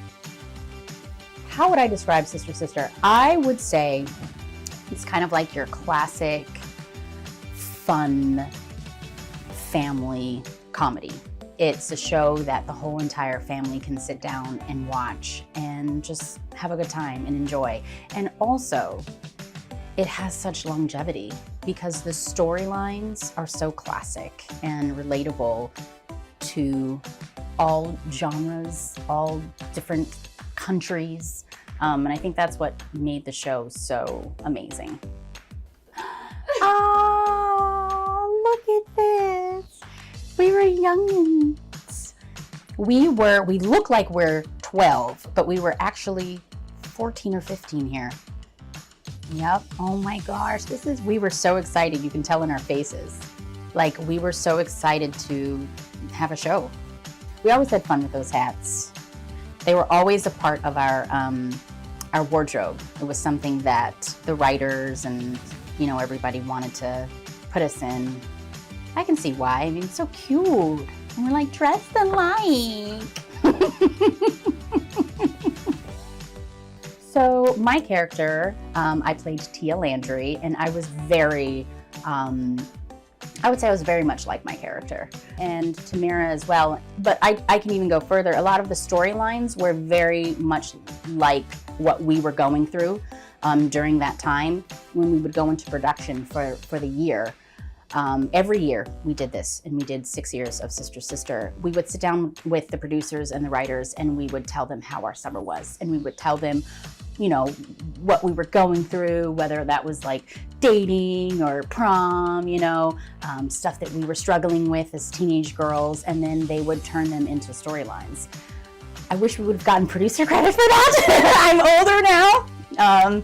But anyway, so the storylines and our characters were very similar to who we are as people. Oh, this is one of my favorite photos of my sister and myself. And the reason why I like this photo is because whoever this photographer was, kudos to you, because I feel like they really caught the essence of my sister and I. And this is like us really being ourselves, When you're in a photo, sometimes they want you to kind of like ham it up and like cheese and smile and like get really excited, which is awesome and it's great. It's another side of who you are. But this is definitely more of the real side of who my sister and I, who we are. She was always the one that would, kind of do cute stuff like that. And I was always like the kind of funkier, one, still to this day, even when we choose our wardrobe. Working with my sister was a dream. It never really felt like work. It just felt like an extended slumber party because she was always there, We would run our lines together. We experienced set life. We experienced just being actors and going through that journey as a child actor together, and to be able to have a built-in partner. What do I think Sister Sister showed about sisterhood? I would say it captured the ups and downs, in a relationship with your sister. And what I mean by that is when you have a sister or when you have siblings, not everything is going to be perfect. You have different opinions, you have different views on things. There's even moments where there's, a little bit of jealousy. Those are like real, I guess stuff that a lot of sisters go through. And, Sister Sister definitely embodied that sisterhood. But what I love about it is whether there were differences at all, the sisters always came together and they would always solve their, solutions that they were kind of going through at that point in time. But then not only that, I think the biggest thing or the takeaway that Sister Sister I feel like embodied sisterhood was the support that these two sisters had for each other. Whether they got, lost somewhere, they were there for each other. Whether they were just learning how to drive and one of them got into an accident, they were there for each other. If one of them, was hurt because a boy hurt their feelings, they were there for each other. And I think that's what was so beautiful about Sister Sister. I think one thing that I liked about Sister Sister was it wasn't necessarily your traditional family. And I feel like we still need that today in regards to story and, television shows that are on the air. I feel like we have gotten better, but I think it's important to put a spotlight and showcase all different types of dynamics of the family, right? We were adopted, and Jackie and Tim didn't know each other, and we were all living under one roof, and they weren't together. You know what I mean? They weren't in a relationship. So it was like, what is this family really doing? What is really going on in their household? So yeah, I think that's what was cool about it too. Oh gosh. Working with Jackie and Tim was incredible. These are two legends, you know what I mean? And to be able to be new, because we'd never done a television show before we did this, and to be able to walk on set and to have people who were supportive and guiding you through the process, telling jokes, how to tell a joke. She was so funny. She used to always say, Jackie used to always say, all right, T and Samira, put up your books on how to be a diva. Let's turn to such and such page. It was so much fun. And then Tim, he taught my sister and I, he said, what's the key to comedy? Timing. And so he taught me how to be funny. Like, it was all about timing. So to be able to grow up with two legends, and then they were supportive of us because we were new, they had patience, was a great experience. I think what's so amazing is how people are still talking about Sister Sisters 25 years later. It is crazy how I could just be walking down the street and I could see a family that has seen Sister Sister. And what I mean by that is the mom and the dad grew up watching the show, and then they had children that watched the show. So the whole family knows about Sister Sister. It's like mind blown. It's crazy. I think it's just a testimony to why Sister Sister was just so magical. And again, this is like years later after we had finished the show. But I think it just, I think it shows that classic family comedies are wanted, desired, and needed. And, Sister Sister provided that. And it still does to a lot of families. So.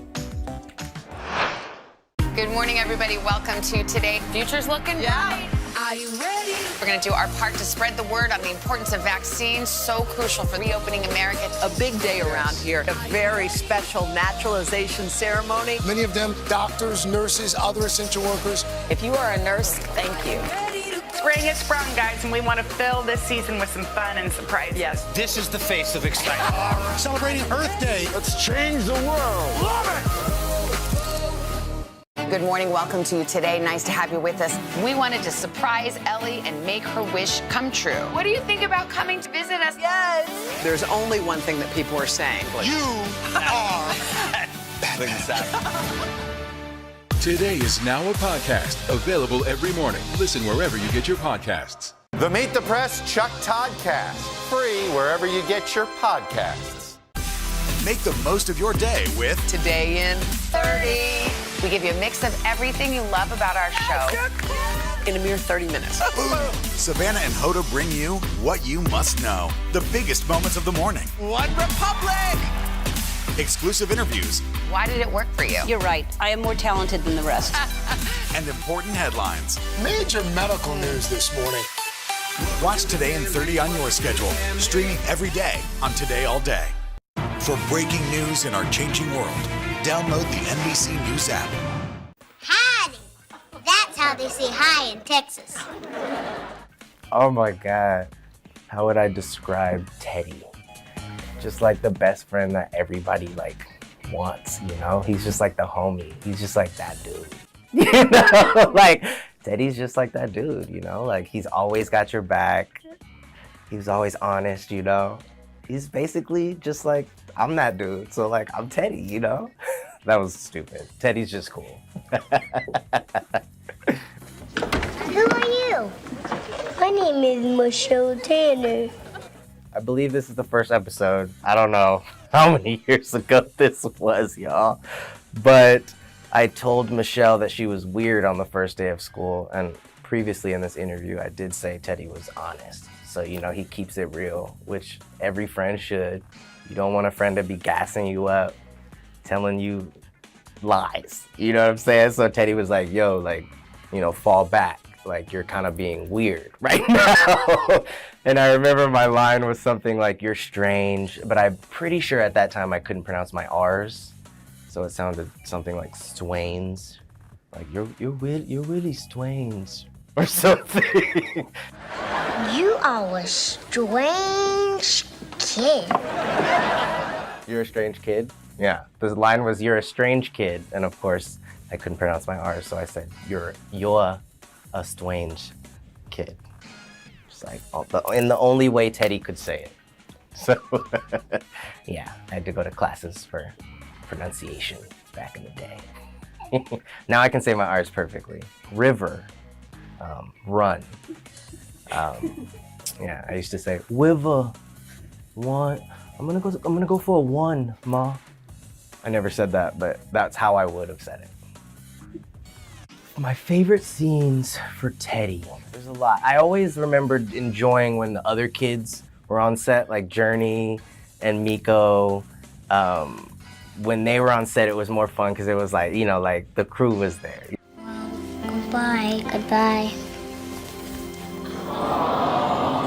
My favorite, even though it was the last episode, like when he left, it was just such like a, you know, I had to show like the acting skills at like a very young age, you know what I'm saying? So like I was hyped for that.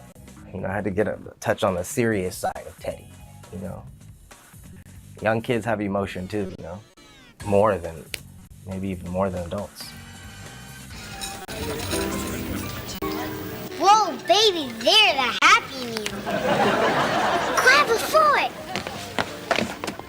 But I do have a favorite scene. It was when we followed her dad to his date at the restaurant, and we hid under the table.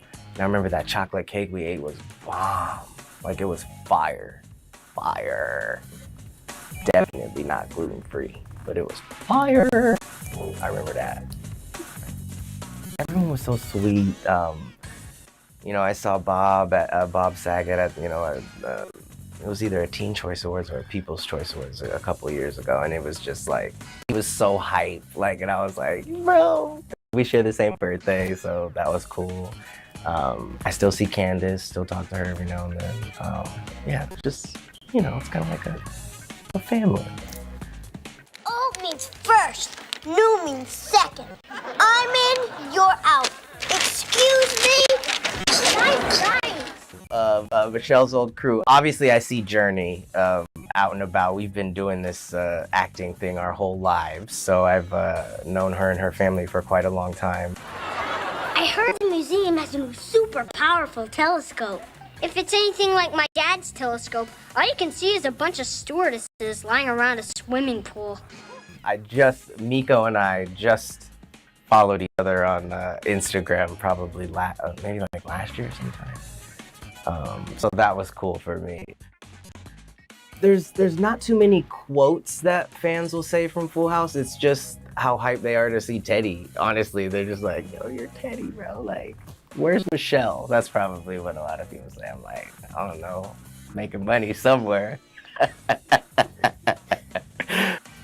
I think Full House is still so beloved now. It's just one of those classic shows, and it's, you know, such a blessing to, you know, have been a part of a show like that.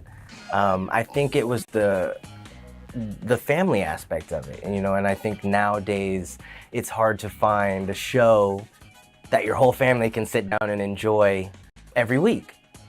And, you know, and you're excited to run to the TV, you know, and I think that was one of those shows. And I think one of the best things about getting older is nostalgia. You know, it brings something that brings you back to a time when you were younger or a time that you remember was super fun. And I just think that's what Full House does for all the viewers. It just brings them back. And, you know, it was a show about family and like actual issues. You know, it was funny, it was cute. You know, Teddy was on it. You know, it's just like, no, it's, you know, it's just, some shows are just those classic shows, and Full House is definitely one of them.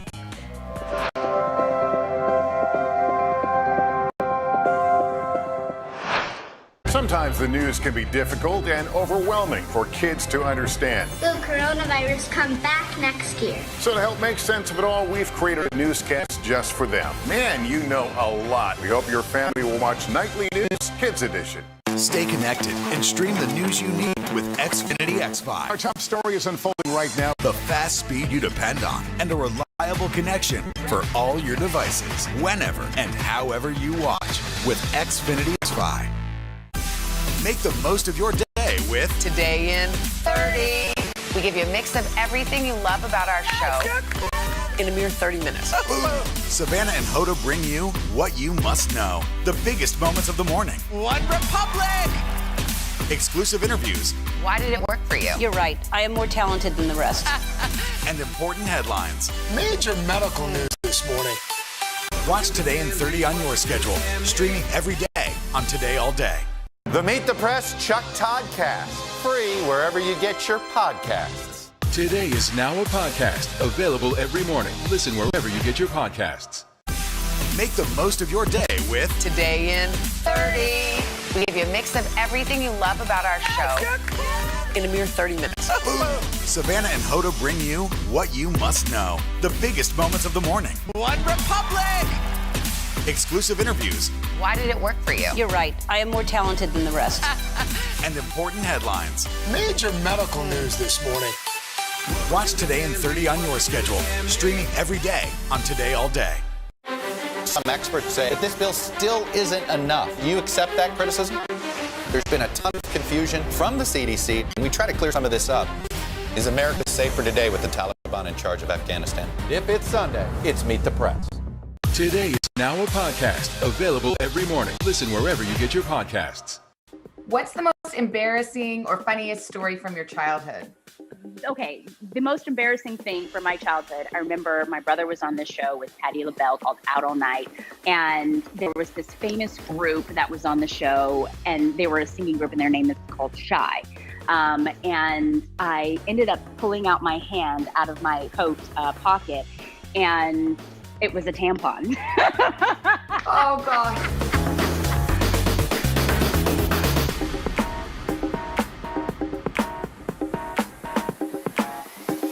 All right, here we go. Tia Mori, welcome to the 6-Minute Marathon.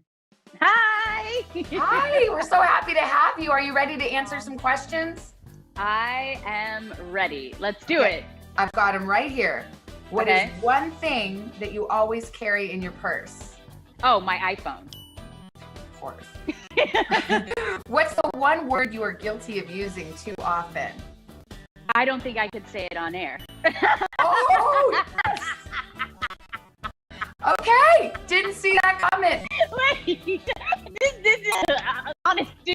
Oh, yes, exactly. By the way, you bleep the 6-Minute Marathon can bleep. Oh my gosh. Oh man. Maybe shoot. No.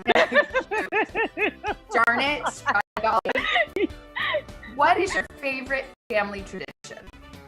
Oh, my favorite family tradition would definitely have to be having hot cocoa with whipped cream and some peppermint sprinkles on top of the whipped cream with a candy cane on Christmas morning.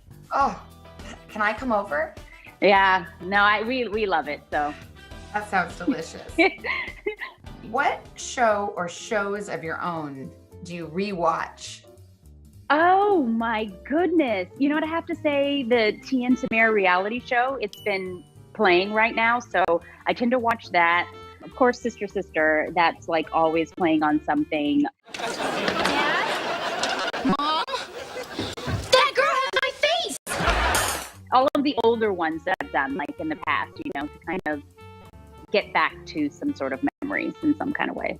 Is it fun to see yourself at that age? It is. It is. I mean, it's also shocking at times when I'm like, what were you wearing? Because, you know, it was like I was going through growing pains. But it is. I feel so grateful when I look back at projects that I've done, because it kind of shows me that I've been in this business for such a long time, and I'm just very appreciative. So, what's the most embarrassing or funniest story from your childhood? Oh my gosh, these are so raw. I know. I'll get to something shallow in a minute. Okay. Okay, wait.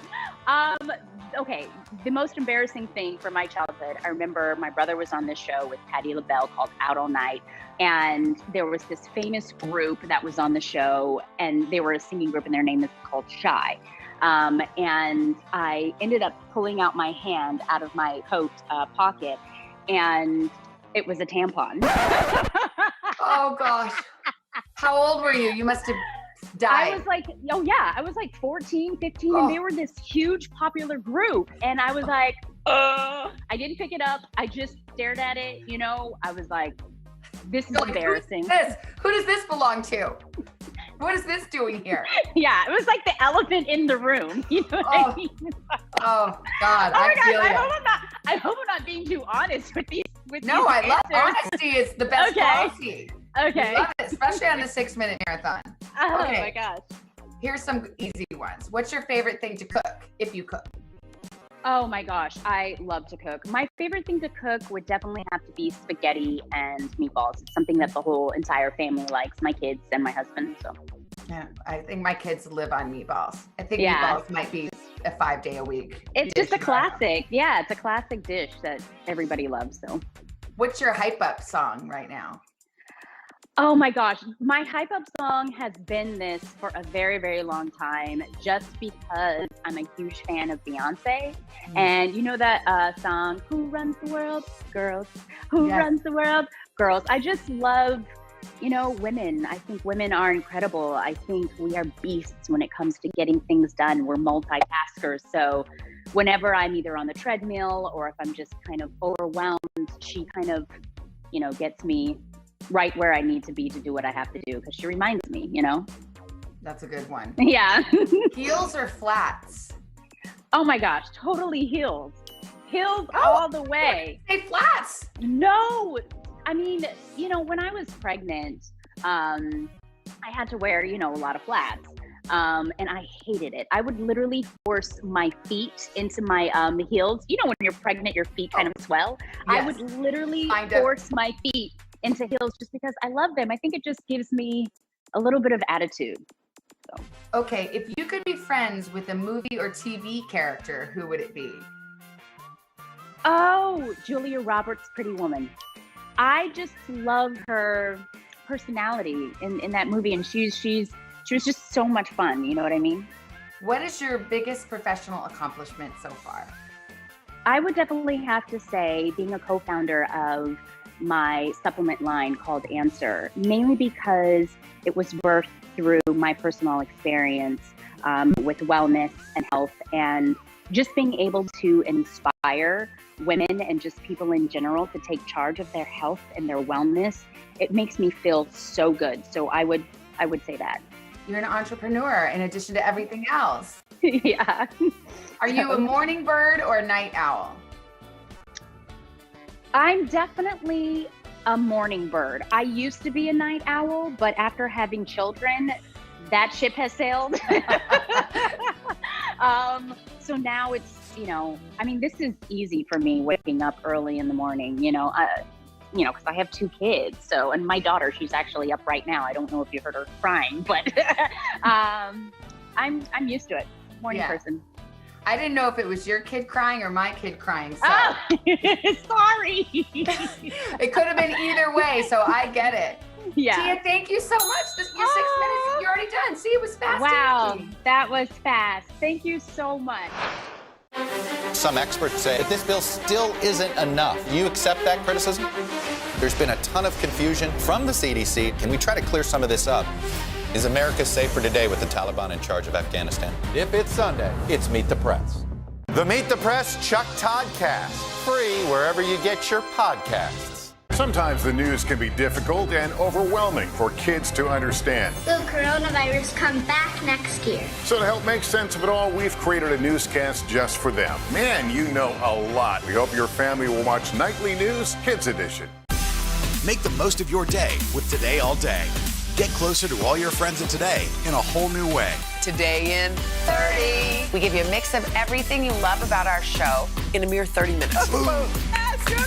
Shop today with Jill Martin. We're helping you shop like never before.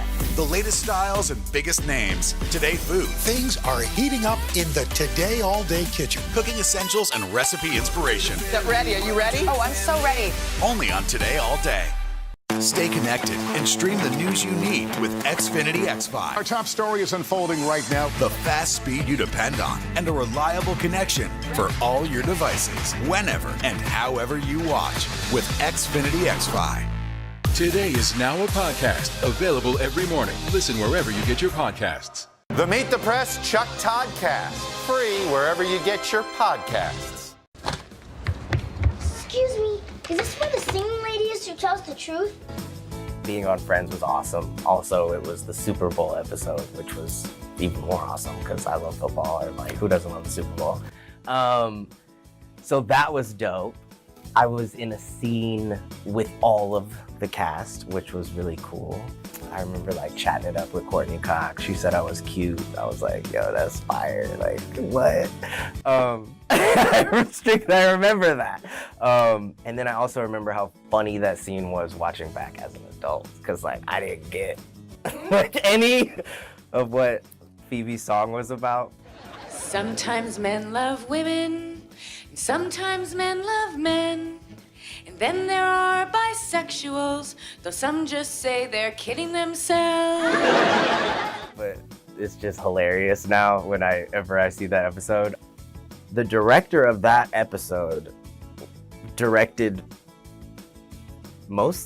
pretty much all the episodes but 2 of Baby Daddy. So that was crazy for me. And he won an Emmy for that episode of Friends. So he always jokes with me and says I helped him win an Emmy. And I'm like, yeah, you know, I do what I can. Michael Lembeck. But so I thought that was cool. He directed me then and directed me for 6 seasons on Baby Daddy. So that was sort of a full circle moment. Yeah. She's here!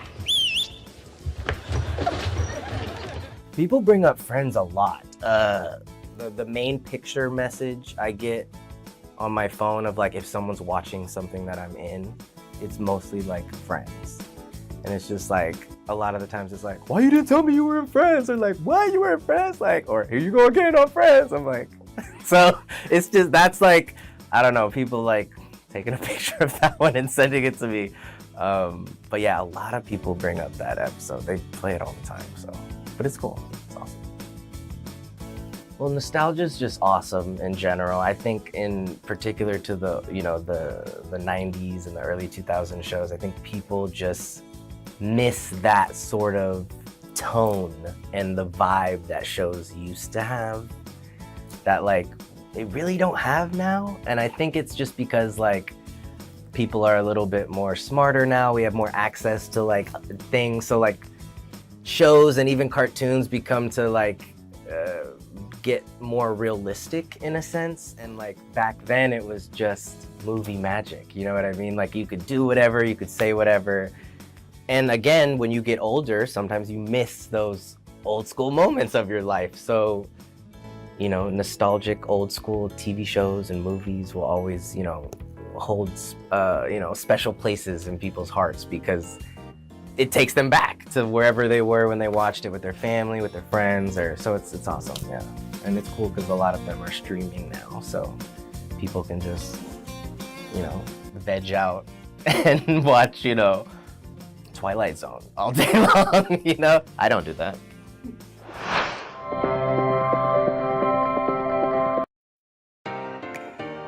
fashion editor, Chassis Post, and I know trends. Each week, I'm here with the must-have fashion and beauty products at a price you will like in Style Finder. I'm Shop Today editorial director Adriana Brock, and I'm bringing you industry insiders and those in the know to share all the buzzworthy products sweeping social media and influencer trends. And I'm Shop All Day contributor Jen Fallon. I love finding the best versions of everyday items in better basics. This is Shop All Day Fall Reset. Hi, I'm fashion and beauty editor Chassis Post, and we're back today with another episode of Shop All Day.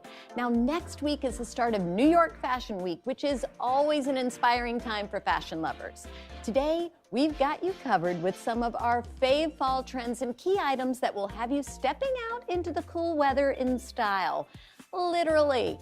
Plus, we've got ways to get organized and a conversation with Jen Atkin, hairstylist and entrepreneur, about her latest collaboration with Dyson.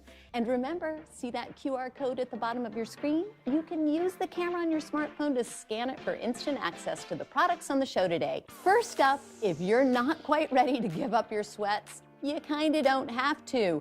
Here we've got an awesome pair of denim joggers. I have to tell you, they feel like you're wearing a sweat, but they're in dressed up denim, so you don't look like it. In fact, you actually look like you got dressed that day, and no one has to know just how comfortable you are. So let me tell you what's so great about this jogger. First of all, the jogger silhouette. It's gracious, it's roomy, but we love all of these different washes. They even have acid wash. I mean, hello 90s, that's another big trend you're gonna see this fall. And it's great stretch material. It's got pockets and the holy grail, yes, an elastic waistband with a drawstring tie. So these are big winners. You're never gonna wanna take them off all fall long. So next up, let's talk on-trend dresses. And quite simply, I love this dress. It is so incredibly fresh and fashion-forward. And it's a part of that big knit trend that we're seeing so much of. It's made out of this wonderful material that's soft and stretchy. It's also got some really great details. It's got these lantern sleeves. And I have to say, statement sleeves is a really big trend for fall. And I love this tie detail. Now, this dress, it's a mini, it's the perfect length. But if you don't love a mini, it doesn't mean you can't love this dress too. You can also wear it as a tunic. So I'm thinking about wearing it with leggings, say a great pair of leather leggings this fall. And this dress comes in over 30 different colors. So look out for the bold colors for this fall, and definitely look out for the jewel tones. Next up, we've got a trio of outerwear for the crisp weather, and I wanna make sure I give you guys options. So first, let me introduce you to the shacket. Yes, you guys heard me right, the shacket. It's a really big trend. Is it a shirt? Is it a jacket? Well, guess what? It's both, and it's made out of Old Navy's plushest material yet. So people love the shacket because it's so versatile. You wear it inside as a shirt, outside as a jacket. So the next jacket, if you don't add one of these to your wardrobe, I might just run out and get one for you. I love this trend. So this is from Levi's, and it is the faux leather moto jacket. So anything you pair this with, it gives you that instant downtown chic that we all want. And I've got to tell you, it goes with everything in your closet. So jeans, naturally, leggings, sure, even pair it with that great floral dress that you've had all summer long. I love the punk and romantic sort of trend together. I really, really love all the details. With this one, you've got all the zippers, you've got all the snaps, you've got all the hardware, which are the hallmarks of this trend. It comes in some incredible colors. So if you're a first timer to this trend, get the black one. It's the classic. I also have a red. I've been eyeing the white. There's a gorgeous forest green. This is a must-have trend for fall and really a pillar of my fall uniform. So last but not least with outerwear, we've got the trench, which is probably the #1 most transformational piece that you can buy. And why? It's a classic. It is never, ever going out of style. And we call it transformational because everything you pair the trench with, it suddenly looks chic. It's got the double-breasted, it's got the wide lapels, it's got a great belt that you can cinch, and it comes in 5 great colors. So again, if you don't have a trench, I always recommend going for the classic tan. So now that we've got outerwear covered, let me introduce you to a game-changing shoe that you will never want to take off this fall. These shoes are by Steve Madden. They're called the Candy Slip-On Loafer, and we love them because they cover 2 of the biggest trends in shoes this fall. And one is the loafer trend. The second is the slide or mule trend. And check out these equestrian details. This is a horse bit, and I have to say that these are pretty iconic. One of my favorite designers makes a shoe that looks a whole lot like this for $800. But guess what? You don't have to pay that. I love high fashion at low prices. And these feel like you're wearing a slipper. I mean, you're never going to want to take them off. You just slide right in and go, and they come in so many great colors and actually even textures. You know, from your neutrals, this great tan suede, to a faux croc print, to neon. You can tell I like a neon, right? Let's run through all the products one more time. We've got the Amazon denim joggers, the knit dress, the Old Navy shacket, the Levi's women's moto jacket, the relaxed fit trench, and the loafers. And just so you know, Today works with affiliate partners and earns a commission on purchases made through our links at today.com. That's it for Style Finder. Up next, Adriana Brock is talking with Jen Atkin, hairstylist and entrepreneur, about her latest collaboration with Dyson. And most of you have heard of a lazy Susan, but what about a crazy Susan? Jen Fallick has that and more. Don't go away. Good morning. Welcome to Today. Nice to have you with us. We wanted to surprise Ellie and make her wish come true. What do you think about coming to visit us? Yes. There's only one thing that people are saying. You are Some experts say that this bill still isn't enough. Do you accept that criticism? There's been a ton of confusion from the CDC. Can we try to clear some of this up? Is America safer today with the Taliban in charge of Afghanistan? If it's Sunday, it's Meet the Press. Make the most of your day with Today in 30. We give you a mix of everything you love about our show in a mere 30 minutes. Watch Today in 30 on your schedule, streaming every day on Today All Day. Make the most of your day with Today in 30. We give you a mix of everything you love about our show in a mere 30 minutes. Savannah and Hoda bring you what you must know. The biggest moments of the morning. One Republic! Exclusive interviews. Why did it work for you? You're right. I am more talented than the rest. And important headlines. Major medical news this morning. Watch Today in 30 on your schedule, streaming every day on Today All Day. Good morning. Welcome to Today. Nice to have you with us. We wanted to surprise Ellie and make her wish come true. What do you think about coming to visit us? Yes. There's only one thing that people are saying. You are Sometimes the news can be difficult and overwhelming for kids to understand. Will coronavirus come back next year? So to help make sense of it all, we've created a newscast just for them. Man, you know a lot. We hope your family will watch Nightly News Kids Edition. Make the most of your day with Today All Day. Get closer to all your friends at Today in a whole new way. Today in 30. We give you a mix of everything you love about our show in a mere 30 minutes. Shop today with Jill Martin. We're helping you shop like never before. The latest styles and biggest names. Today food. Things are heating up in the Today All Day kitchen. Cooking essentials and recipe inspiration. Is that ready? Are you ready? Oh, I'm so ready. Only on Today All Day. Some experts say that this bill still isn't enough. Do you accept that criticism? There's been a ton of confusion from the CDC. Can we try to clear some of this up? Is America safer today with the Taliban in charge of Afghanistan? If it's Sunday, it's Meet the Press. Hi, welcome back. I'm Adriana Brock, Shop Today editorial director.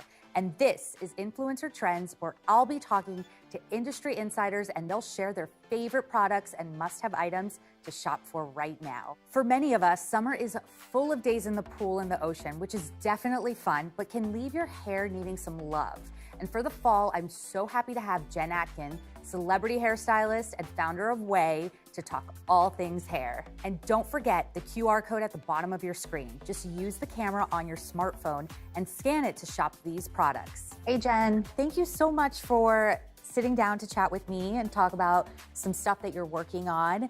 The New York Times called you the most influential hairstylist in the world, but you're also an entrepreneur, so you have your own hair care brand, you're an author, and a new mom. I mean, talk about ambition. Where does all this drive come from? Honestly, I just am one of those people that I love to work and I love to create solutions to problems that people have. And I think that's part of becoming a hairstylist. You know, I really enjoy like getting to know my clients and show them a way that they can get healthy, beautiful hair and feel good about themselves. And I've just been really fortunate that I've been able to have a long career and continue to do what I love. Yeah, I mean, it's really incredible everything that you've done. And I know you have a huge social media following. So what's something that people are always asking you about when they find out, you know, what you're doing and all these hats that you're wearing? Oh my God. I mean, it's kind of everything you just said. I think it's career advice. It's definitely hair advice. You would be so shocked to see how many DMs I get per day with people sending pictures of their hair and asking for advice. And I wish I could get back to everybody, but now it's like a really cool dialogue with new moms and moms that are more seasoned and giving me amazing advice. I'd say majority of it is still glam. That's awesome. And I mean, you have so much experience in that industry, especially with all the celebrities that you've worked with and, you know, all the fashion shows you've done. So Dyson actually tapped you to be its global styling ambassador. And we do want to mention you are a paid spokesperson, but you helped them develop their first ever hair dryer, which is the Supersonic. It's an award-winning bestseller. Everybody loves it. Yes, there you have it. And you have some exciting news to share about the fall launch that they're working on. I do. So first of all, I am a huge Dyson fan. I've worked with them for over 5 years now. I actually go to London and I sit with all of the researchers and scientists and we talk about what women need, what problems we have, and as professionals, how we use tools. So it's been so awesome to be a part of this. So I'm talking about the new flyaway attachment. And oh my gosh, this is so cool. You have no idea. It's so incredible. Like I've been playing around with it for a long time now. It's so great. I can't wait for everyone to try it.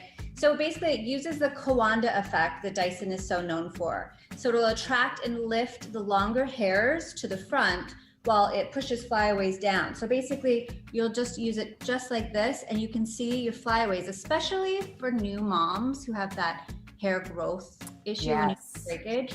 It's really great to use a shot of cool air and it's meant to replace the classic round brush combo that's kind of confusing that you've had to use in the past. And it's just super user friendly and I'm super excited for everybody to try it. Then a little trick, especially for any of those moms that are kind of on the go, I spray dry shampoo on like day 2 or 3 dirty hair. And I actually go into the root here and I just get a nice lift and it kind of gives you that boost of like volume around the face that you need to make your hair look like it's like freshly washed. When I first saw this, it's like a salon in a box.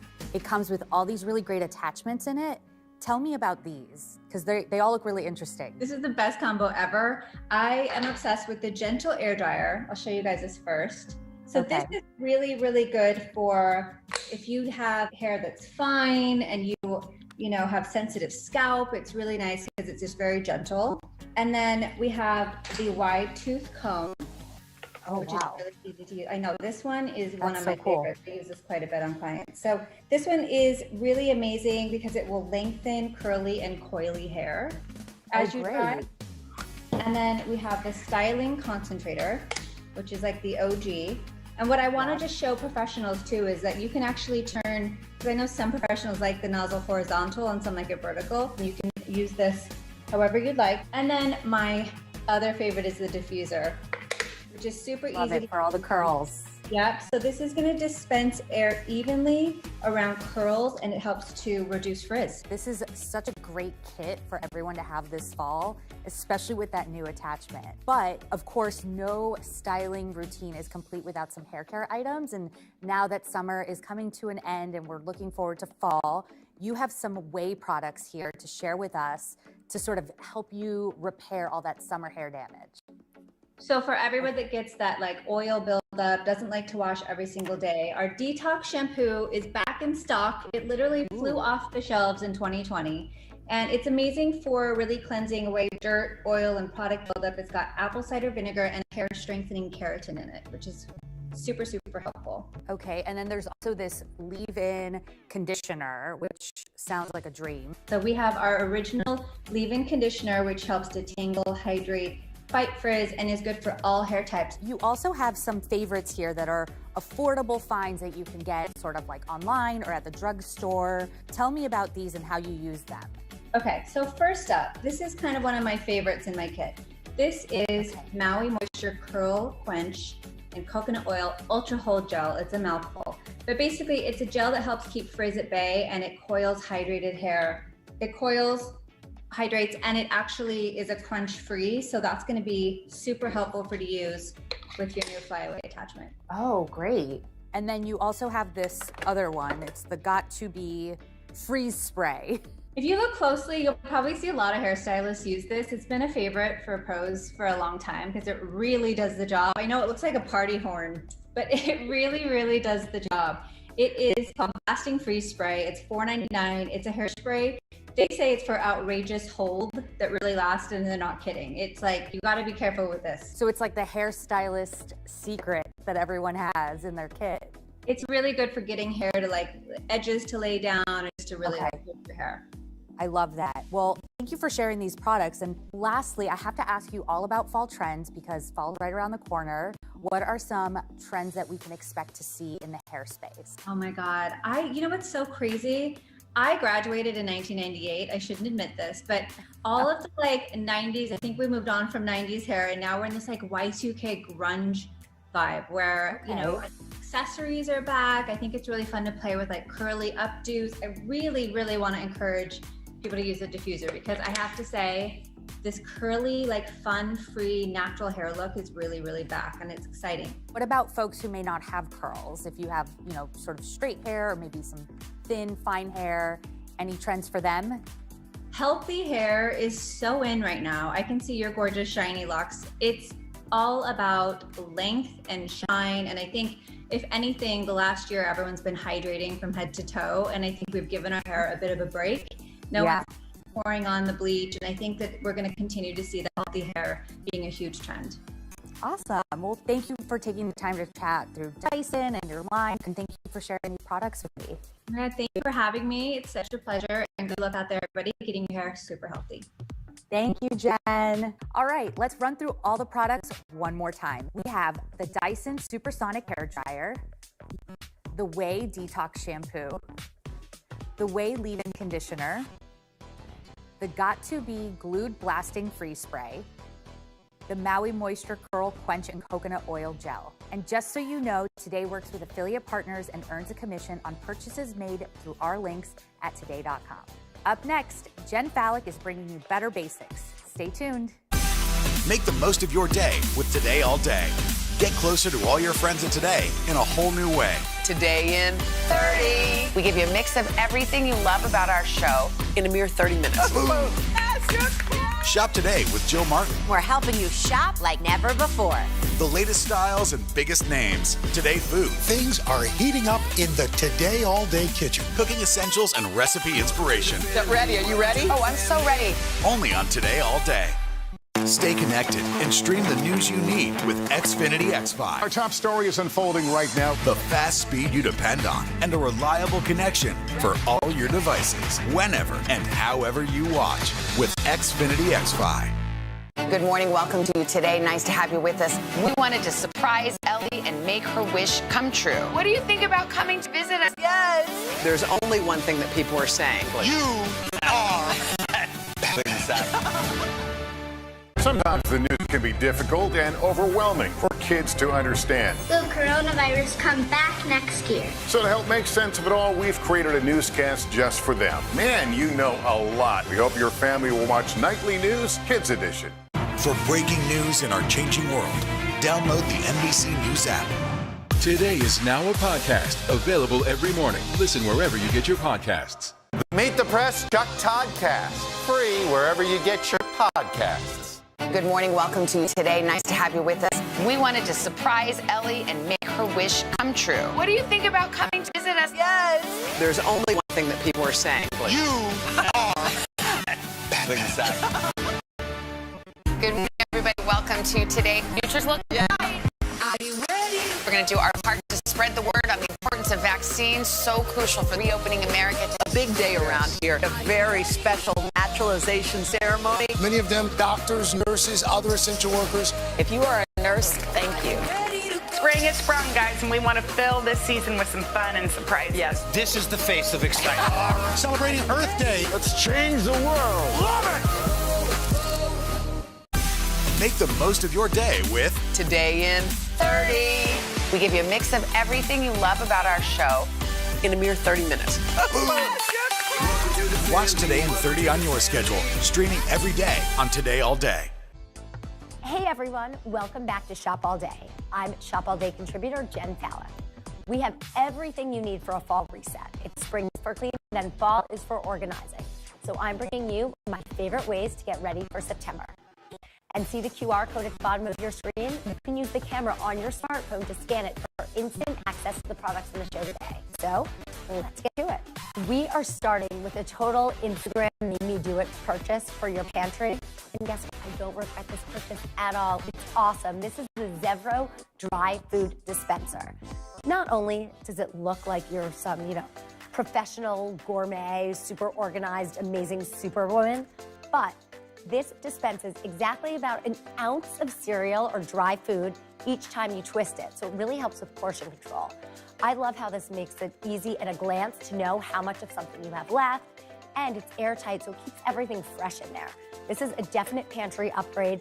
It also is great if you have young kids who want to be self-sufficient and pour their own cereal, only for you to come downstairs and literally find cereal all over the floor.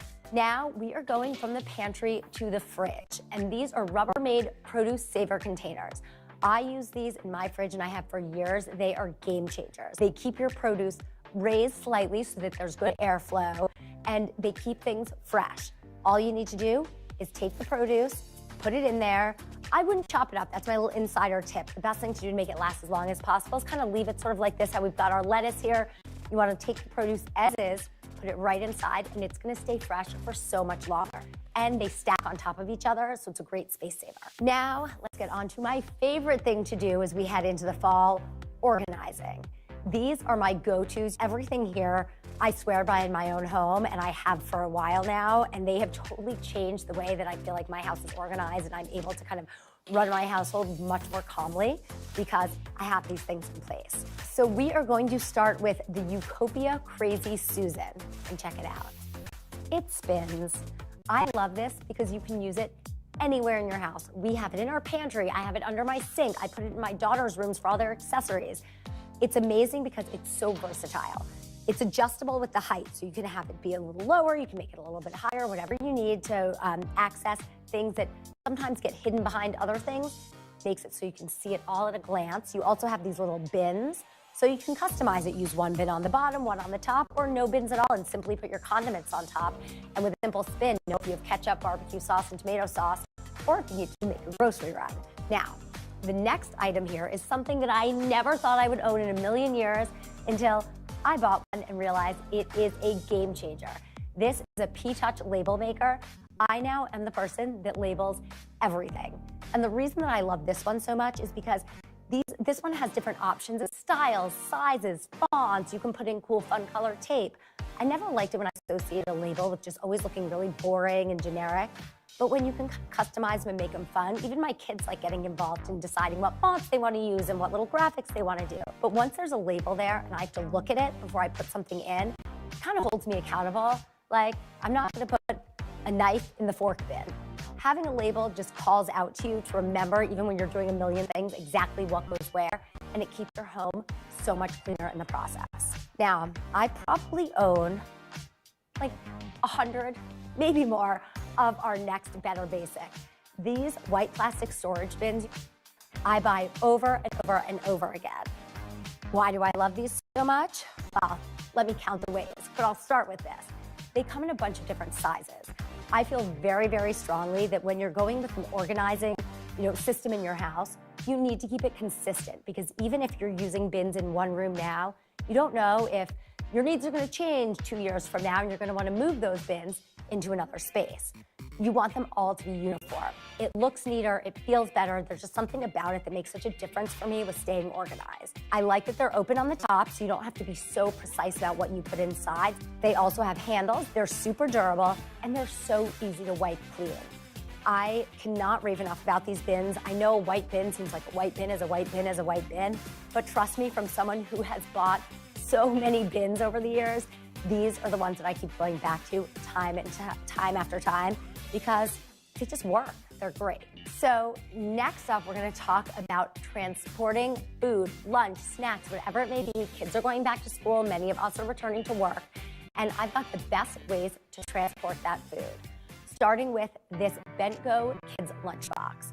This way, I'm held accountable for packing them versatile lunches, because there's a little place for everything. It's portion controlled, it visually makes it easy for you to pack a great lunch. They're sturdy, they're durable, and the designs are so much fun. Also, something really important that I don't think I realized how important it was until I actually had little kids who couldn't figure out how to open things. They're easy to open. So these lunch boxes are my favorite. The bento style of lunchbox is a big trend, and this is one of my favorite styles of all. The next thing that you need is the ice pack. Ice packs are kind of like the catch-all. These are Bentgo ice packs, and they're reusable and they're slim. That's what I think is so great about them. They're easy to stock in your freezer. You can fit a bunch in a teeny little space, and they're so fun. There's rocket ships, there's pineapples, there's all these fun designs, fun colors. They work just as well keeping your lunch full as they do on a last-minute boo-boo before you head out the door. So I'm a big fan of these. When my kids come home in the afternoons, I open up the lunch pack, rinse them off, stick them back in the freezer, and they're good to go the next day. Now, next up, a super smartly designed Better Basic to tote your sandwiches or other things that you may be bringing for lunch.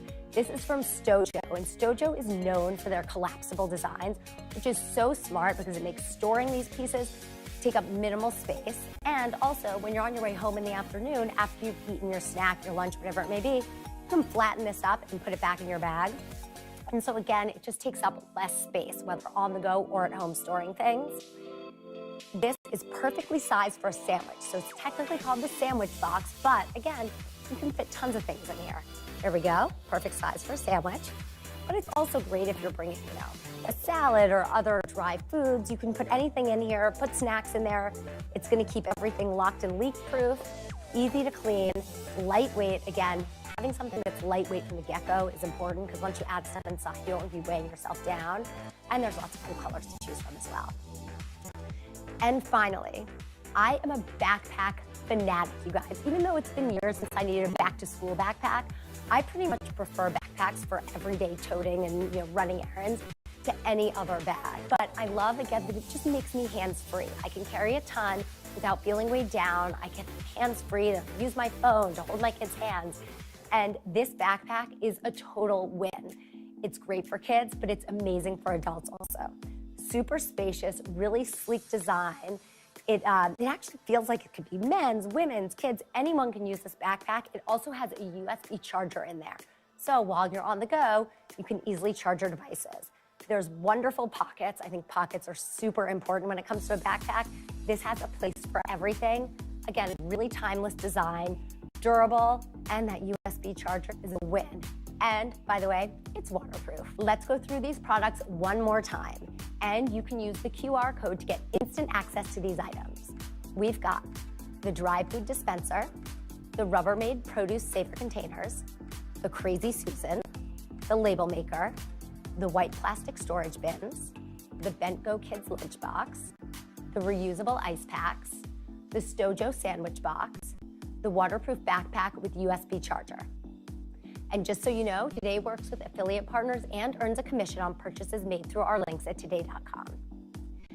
And that's a wrap on all your Better Basics and for our show. It has been so much fun showing you guys our favorites. Tune in next Thursday for another episode of Shop All Day.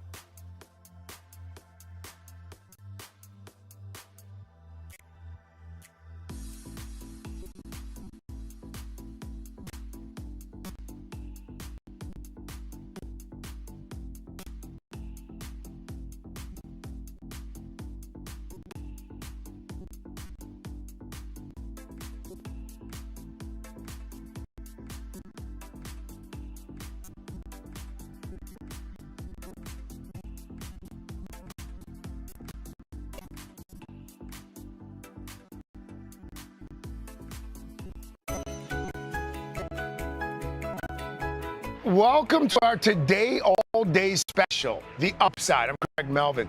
The Upside is all about uplifting people and stories that show the true grit of the human spirit. And after spending an amazing 2 weeks at the Tokyo Olympics, we couldn't help but think about the power of sports. So today we're going to shine a light on how sports changes lives, helping folks overcome obstacles both on and off the field. Now, traditionally, the sport of rowing isn't known for its diversity. While talent is everywhere, access is not. But that didn't stop the students of St. Benedict's Prep in Newark, New Jersey.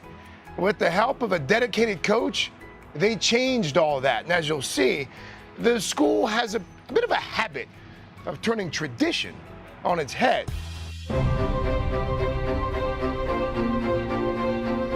Spending a day at St. Benedict's Prep in Newark, New Jersey will leave you nothing short of inspired.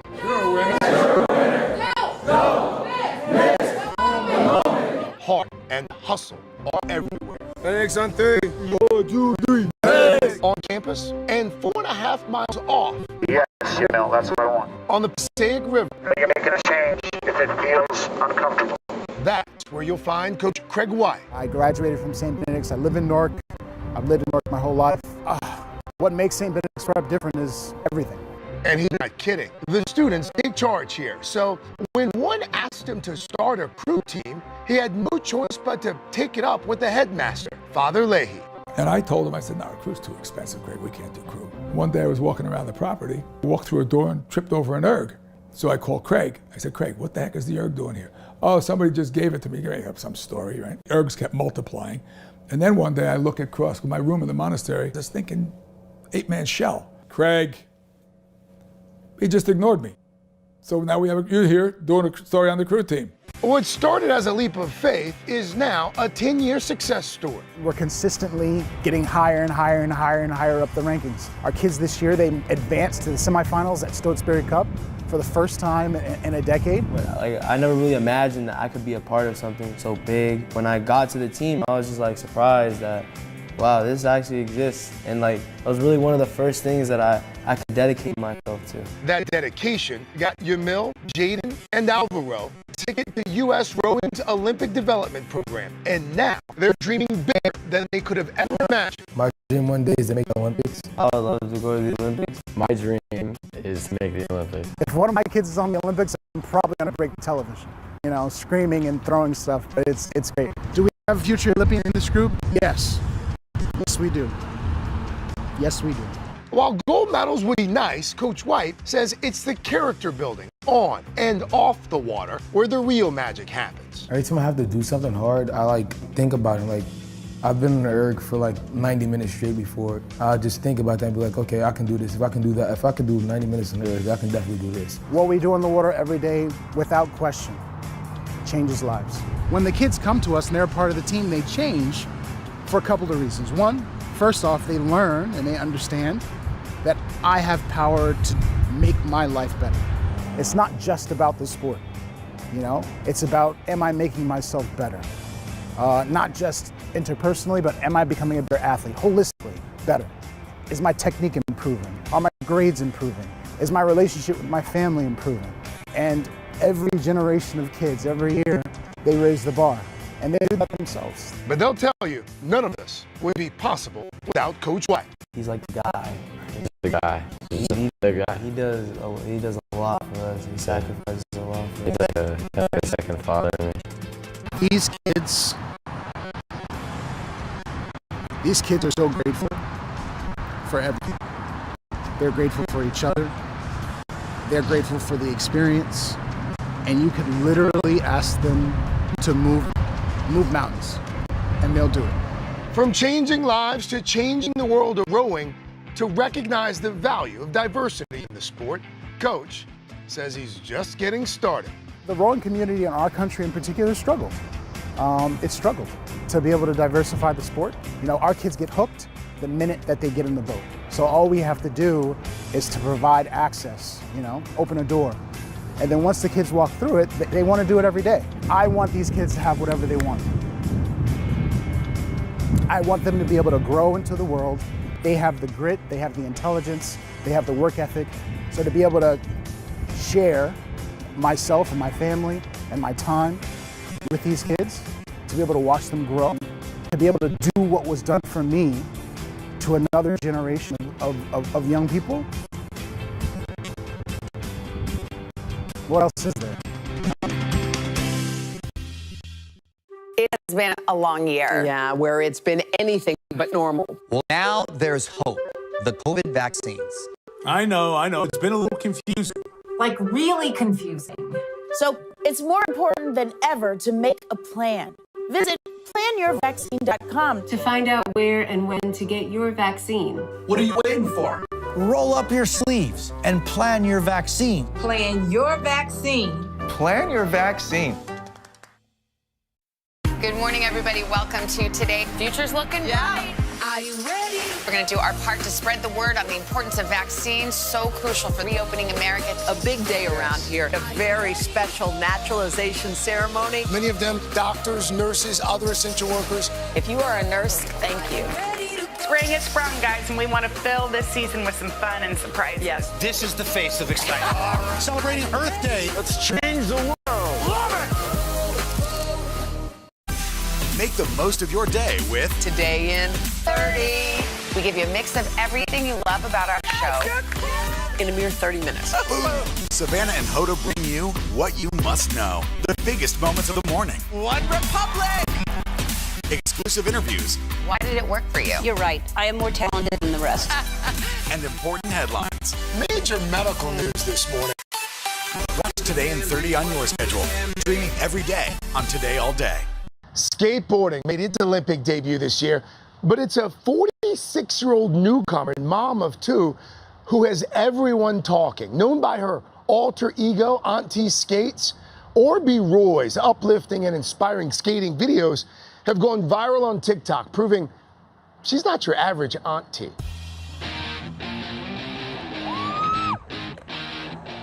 When I get on a skateboard, it is the most liberating feeling I've ever experienced. And whatever problems that I'm having in my life, they just go away. Yay! And when I get in a sari and I start flying in the bowl, it's just really fun. I feel very lucky that I found skateboarding. I could have lived my whole life and never found it. Meet Orby Roy, also known as Auntie Skates on social media.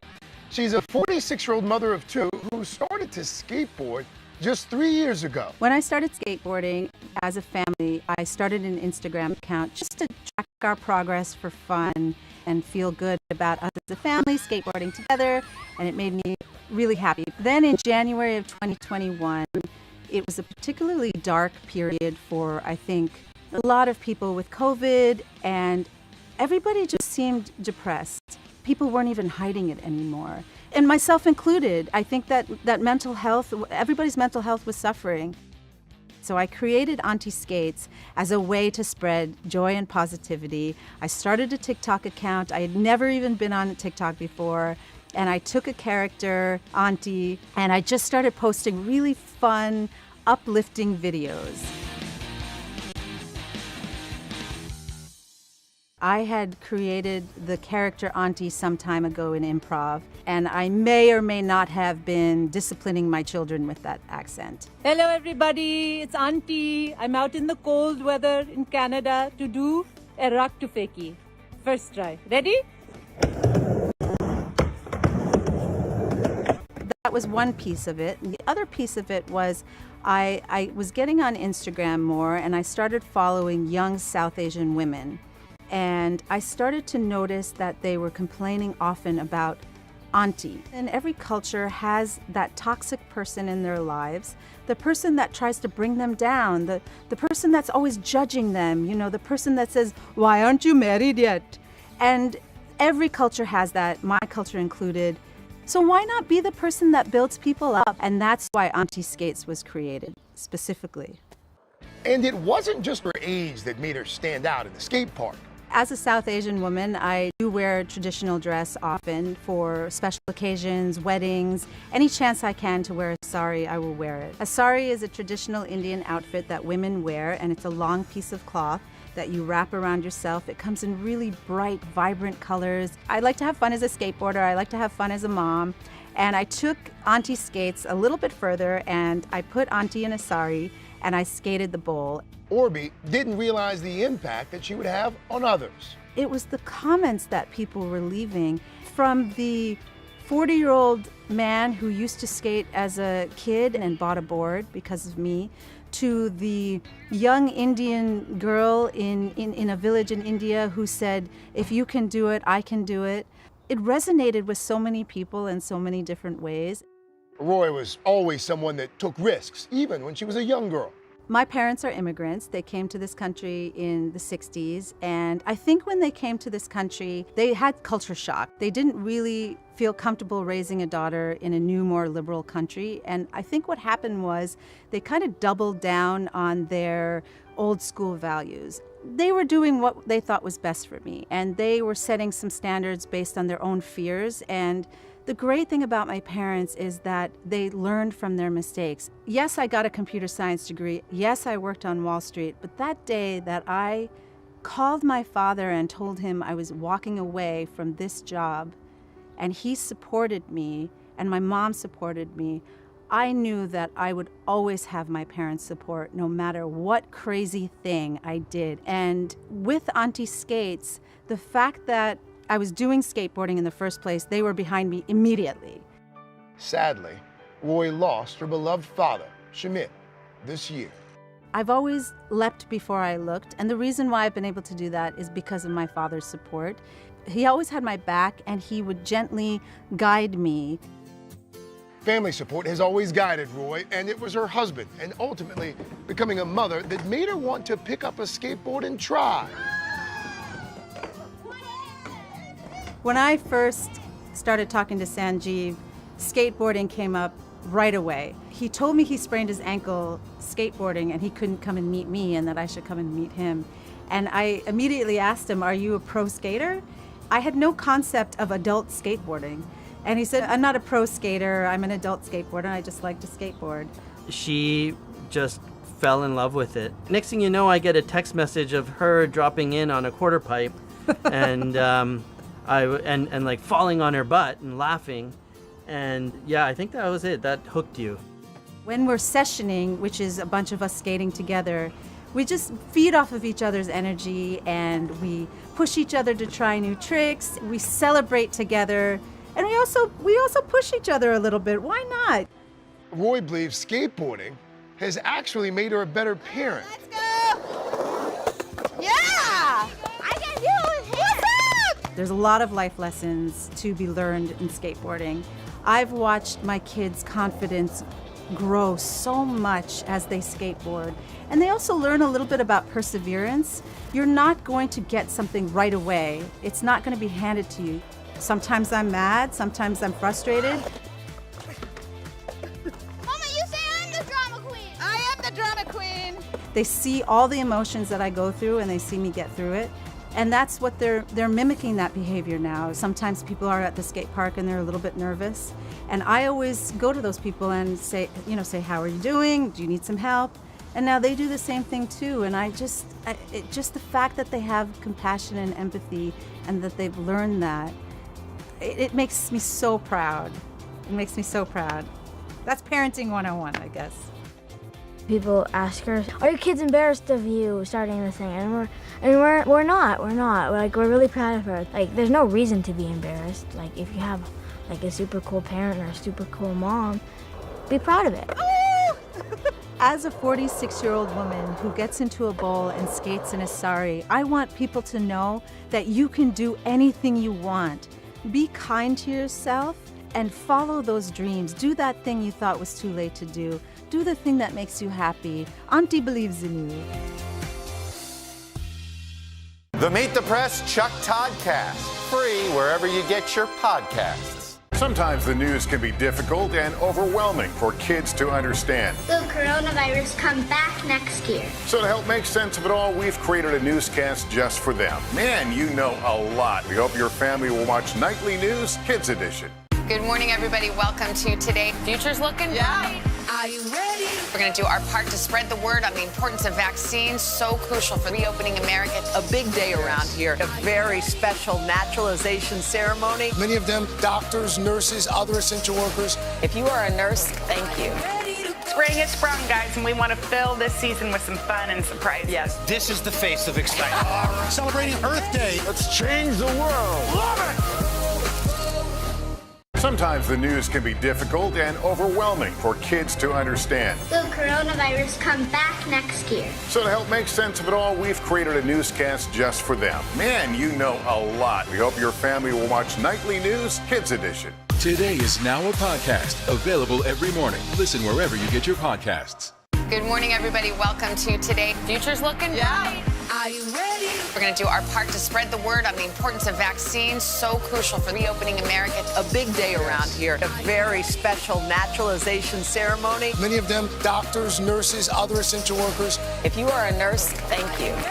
Spring has sprung, guys, and we want to fill this season with some fun and surprise. Yes. This is the face of excitement. Celebrating Earth Day. Let's change the world. Love it! Make the most of your day with Today in 30. We give you a mix of everything you love about our show in a mere 30 minutes. Watch Today in 30 on your schedule, streaming every day on Today All Day. The Meet the Press Chuck Toddcast, free wherever you get your podcasts. Turning obstacles into opportunities might seem daunting for some, but not for weightlifter Chris Rudin, who has dedicated his life to teaching others how to live without limitations.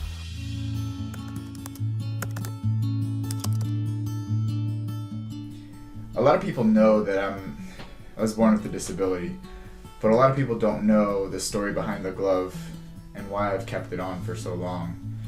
I started wearing this glove in middle school. I was used to the looks, but it wasn't until I went to middle school that kids started making fun of me. So this is the first time I am taking my glove off in front of people I've hidden from everyone else and myself, and I can't anymore. I really can't. I remember making that video, uploaded it to YouTube, I closed my laptop, and I just didn't look at it. I was like, I don't care what happens, I'm just gonna avoid it.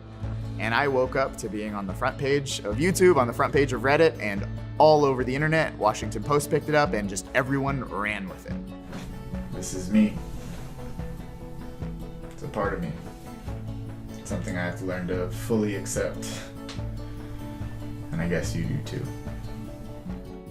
My name is Chris Rudin, and I was born with 2 fingers on my left hand and a shorter left arm. I never even thought that there was other people like me. I accepted that I was different, and for a long time I accepted that I was broken. I accepted that I was less than. I always told myself that I never needed to stop hiding, to the point where I wouldn't leave my house if I couldn't find my glove. I've had to even text my dad, I'm like, hey, I need a glove, and he would go to the store to get me one because I wouldn't leave the house. I refused. But I set a goal, if I ever got a prosthetic arm, which is almost impossible to get, that I would take my glove off and I would show the world.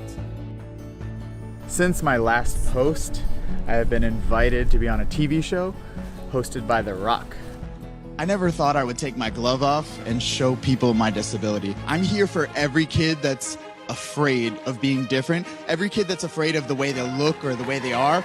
I'm here to show that it's possible, and I hope every kid in America knows limitations are self-imposed. Great job. Thank you. To look back and go from the kid who was hiding, the kid who was ashamed to be in front of everyone, to being on magazine covers, being on billboards with The Rock, a guy who used to play with his action figures, and speaking all around the world, making a book, breaking a world record in deadlifting over 650 pounds with one hand against non-disabled people. All of that is amazing, but every day I get to help someone have that light bulb moment of, hey, I'm more than my circumstance, is the best feeling in the world. Super early this morning, but it's time to head to Nubability. Nubability is a nonprofit organization that teaches kids with limb differences how to play organized sports. I'm really excited to meet the kids, to see how the camp is. I never really had any of this growing up, so it'll be fun. How you doing? This is my first year as a coach at Nubability. When you think of the word overcomer, it's every single person in this room. What I really love about Nubability is there's archery, fishing, basketball, football, every sport you could imagine, even lifting weights. But more than just the sports, it's the opportunity to overcome any obstacle that this limb difference or amputation might present. Snag it. Oh, it's all right, man. Good hustle. Go. Oh my God, I'm so glad I got to see you. Are you fishing? Yes. Bonding with the next generation makes me feel impactful. It makes me feel like I'm serving some sort of higher purpose beyond the struggle that I have, but the struggles that everyone else faces.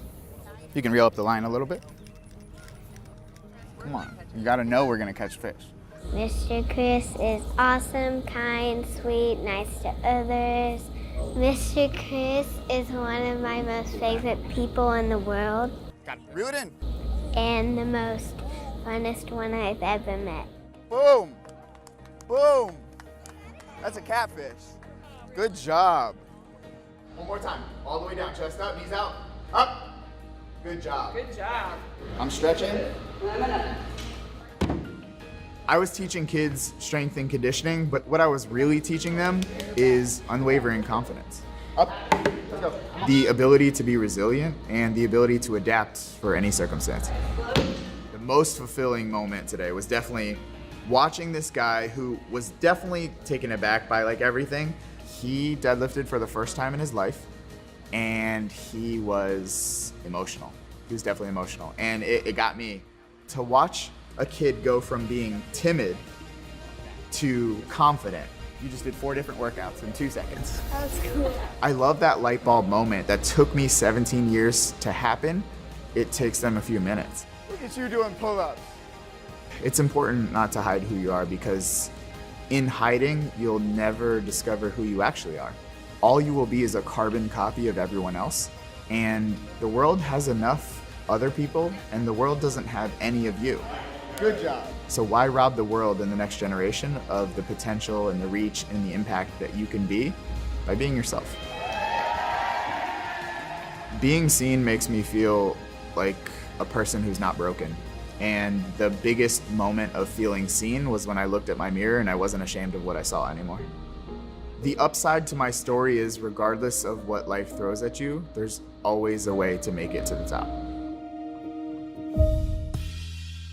Today is now a podcast, available every morning. Listen wherever you get your podcasts.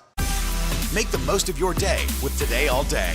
Get closer to all your friends at Today in a whole new way. Today in 30. We give you a mix of everything you love about our show in a mere 30 minutes. Shop today with Jill Martin. We're helping you shop like never before. The latest styles and biggest names. Today food. Things are heating up in the Today All Day kitchen. Cooking essentials and recipe inspiration. Get ready. Are you ready? Oh, I'm so ready. Only on Today All Day. It has been a long year. Yeah, where it's been anything but normal. Well, now there's hope. The COVID vaccines. I know. It's been a little confusing. Like really confusing. So it's more important than ever to make a plan. Visit planyourvaccine.com To find out where and when to get your vaccine. What are you waiting for? Roll up your sleeves and plan your vaccine. Plan your vaccine. Plan your vaccine. Sometimes the news can be difficult and overwhelming for kids to understand. Will coronavirus come back next year? So to help make sense of it all, we've created a newscast just for them. Man, you know a lot. We hope your family will watch Nightly News Kids Edition. The Meet the Press Chuck Toddcast, free wherever you get your podcasts. Today is now a podcast, available every morning. Listen wherever you get your podcasts. Today on the Upside, we're shining a light on the ways sports uplift and inspire. Up next, we're going to introduce you to a young boxer who's doing just that, fighting to claim a place for women in a sport still dominated by men. I didn't think when I had started boxing that I was gonna come this far. I didn't know I was gonna grow this fast. This is Violet, the warrior princess Lopez. I would probably say I'm more of a warrior than a princess. A 13-year-old boxer from Milwaukee, Wisconsin, who's shaking up the world of youth boxing. People say boxing is not meant for girls. I want them to see me as someone who shows you that you can do the sport you love, even though it's a sport that people say is not meant for you. Violet was born with the heart of a fighter. She's our youngest female boxer ever to compete out of the United Community Center. And I taught her from scratch, from a kid that didn't know nothing. One day I was at home and my dad came home from work and he was like, your cousins are gonna do boxing, do you wanna try it to see if you like it? They looked around, they trained a little bit, and then as the weeks went on, she just got more and more into it. At just 8 years old, Violet won her first fight. She was forced to wait 2 years for her next fight because there wasn't another female competitor in her age group. Early on in her career, she was always down on herself because she never knew when she was going to get a fight. Being a female in boxing and then being an 8-year-old female, there's not many 8-year-old females that want to get punched in the face. For 2 years, she just trained. They would have show fights here and all the boys are fighting, but she wasn't. She was just watching from the stands. She started to kind of think if it was for her because she didn't feel like there was enough room for females in boxing just because there was no opportunities for them. I think that she realizes now that it's just part of the sport for female boxers. That's the last round, okay? 20 seconds. Not being able to get a fight and her crying because she wanted to fight. That's just as bad as losing. But Violet didn't let that stop her. By 12 years old, she was the top-ranked amateur boxer in the country in her division, winning gold at the Junior Olympics and 5 national championships. I want everyone to know that I worked really hard to get to where I am right now, and it's not always easy. One of Violet's biggest challenges is outside the ring, fighting the stereotypes that are familiar to many female athletes. Their biggest challenge is the fact that they are a female and not a male. People just assuming that they have it easier, people thinking that the training may be different for them, not as hard, they don't have to do as much. To see her cry in her bedroom. To say that my daughter wouldn't have national championships if she were a boy because it'd be so much harder and that's real boxing is just crap. Nonetheless, Violet persisted. Leading up to Lake Charles, I thought we had a really good camp. She knew she had to step it up and she had to fight harder, prepare harder. Violet persevered. She outboxed them. She did what she had to do. I'm really happy. I'm glad that I got another win in my book. Violet was poised to have her best season ever in 2020. 2020 was going to be the year that I just skyrocketed. But no, the coronavirus came along. It impacted me so much. I had to take off a year of showing people what I can do and who I want to be and what I want to change for boxing. Violet's gym closed in March of 2020, and she had 3 of her upcoming tournaments canceled because of the pandemic. Her next national tournament was set for March 2021. I'm looking forward to fighting because I haven't fought in it's going to be a whole year once that time comes. Not having fought in a while, it is going to be a little more difficult because I'm going to have to get back into the groove of things. I just always tell her to continue to be her and work as hard as she can, and that'll just be enough. To always know what you want, continue to be who you are, and just do the best that you can. We can't always expect you to win and be perfect. Violet finished 3rd in the Youth National Championships. After that one loss, Violet's national ranking dropped from 1st to 3rd. I think I needed that loss. That was my first loss in a long time.